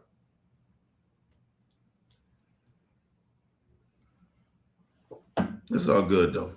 Like I said, I ain't mad like that, but I know that I've been trying to do some shit with family, and it's not working. And it's like my wife. I told her, I say, I'm starting to figure out that I've been fucking up. I ain't mad at people to be mad at them no more. It's not to be mad no more. It's like, okay, cool. You motherfuckers ain't really like that. So it's okay.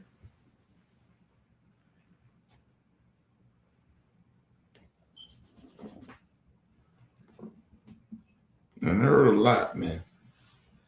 Even my sister, that shit hurt a lot. I'm done. Like, yo, you know the fuck out of here, man. She's talking about, last time I told her, she said, oh, no, I ain't trying to ignore you, but I'm out. And you do that to me? You got no time for your brother? And I get it, you get your lifestyle, nigga. Listen, I will go out of my way to do some shit for her. Hold on, I gotta talk to my sister. And then mind you, fine, you got all the shit you going through. And you know why you got all the shit you going through? It's because, simple fact, you got a whole bunch of fucking kids. That's what you got. That's why you can't talk to me. That's why you can't do some shit. Because you gotta keep dealing with shit. That's what she does. I mean, that's what she got. Ain't nothing I did. Who do you think, when she got pregnant the first time, who was behind her? I was. My first niece. Listen, that little girl, if she want anything from me, she know. I'll put it that way. She know I'll do anything for her.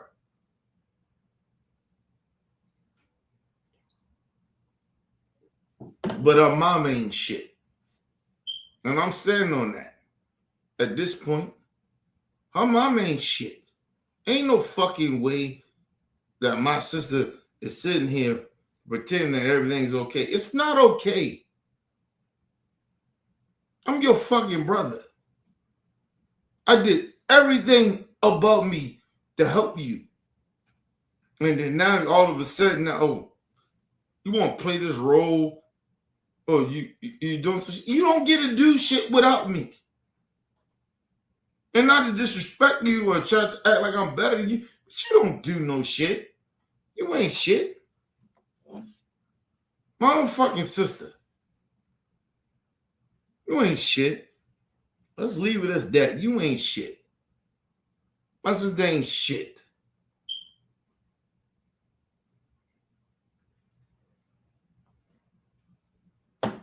No, these motherfuckers. They try to pretend that they somebody, but they ain't nobody. They ain't nobody. They don't even recognize who the fuck do something for them. Ask my sister what I did for her. Ask her. She can't tell you that shit because some fact she denounced me. She's sitting there. I don't owe you shit. Let's be real about this shit. I don't owe my sister and none of my family members shit. I don't owe them shit.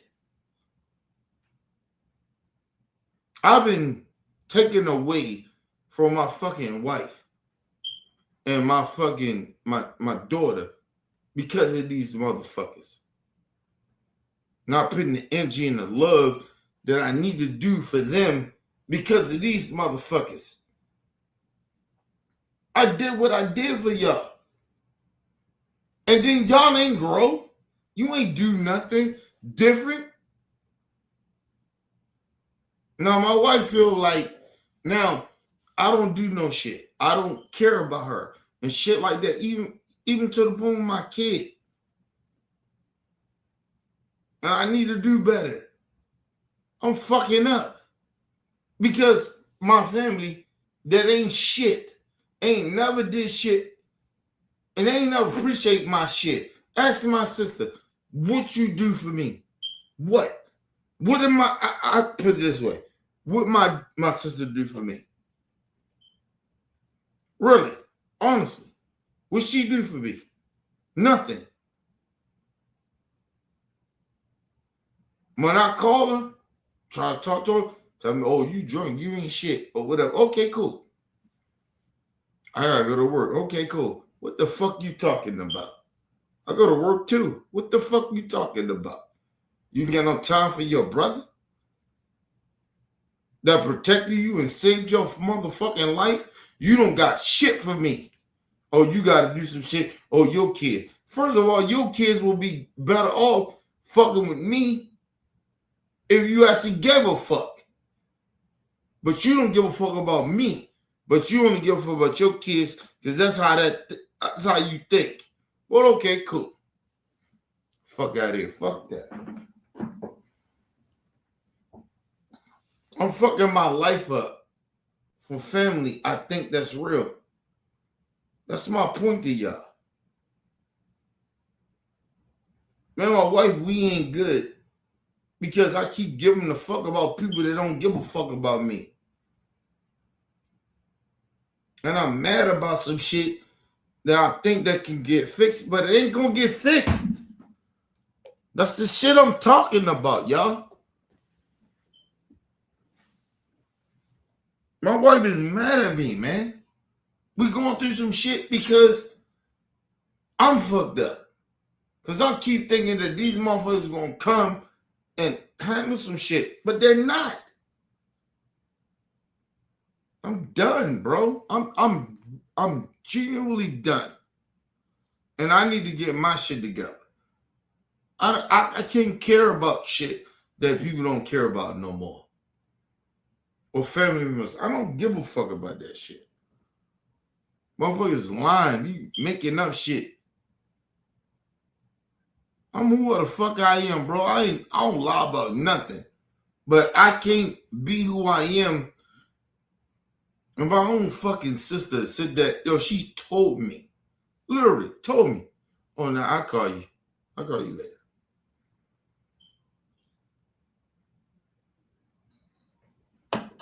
I'll call you later, man.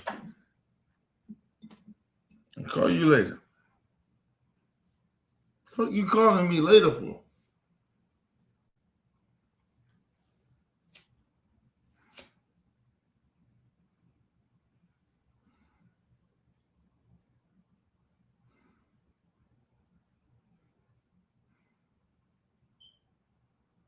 That shit hurt, man. I don't know about. Leave comments, hit the like button, support your boys, your boy Mr. OB. Peace and love to the world. Stand these motherfuckers.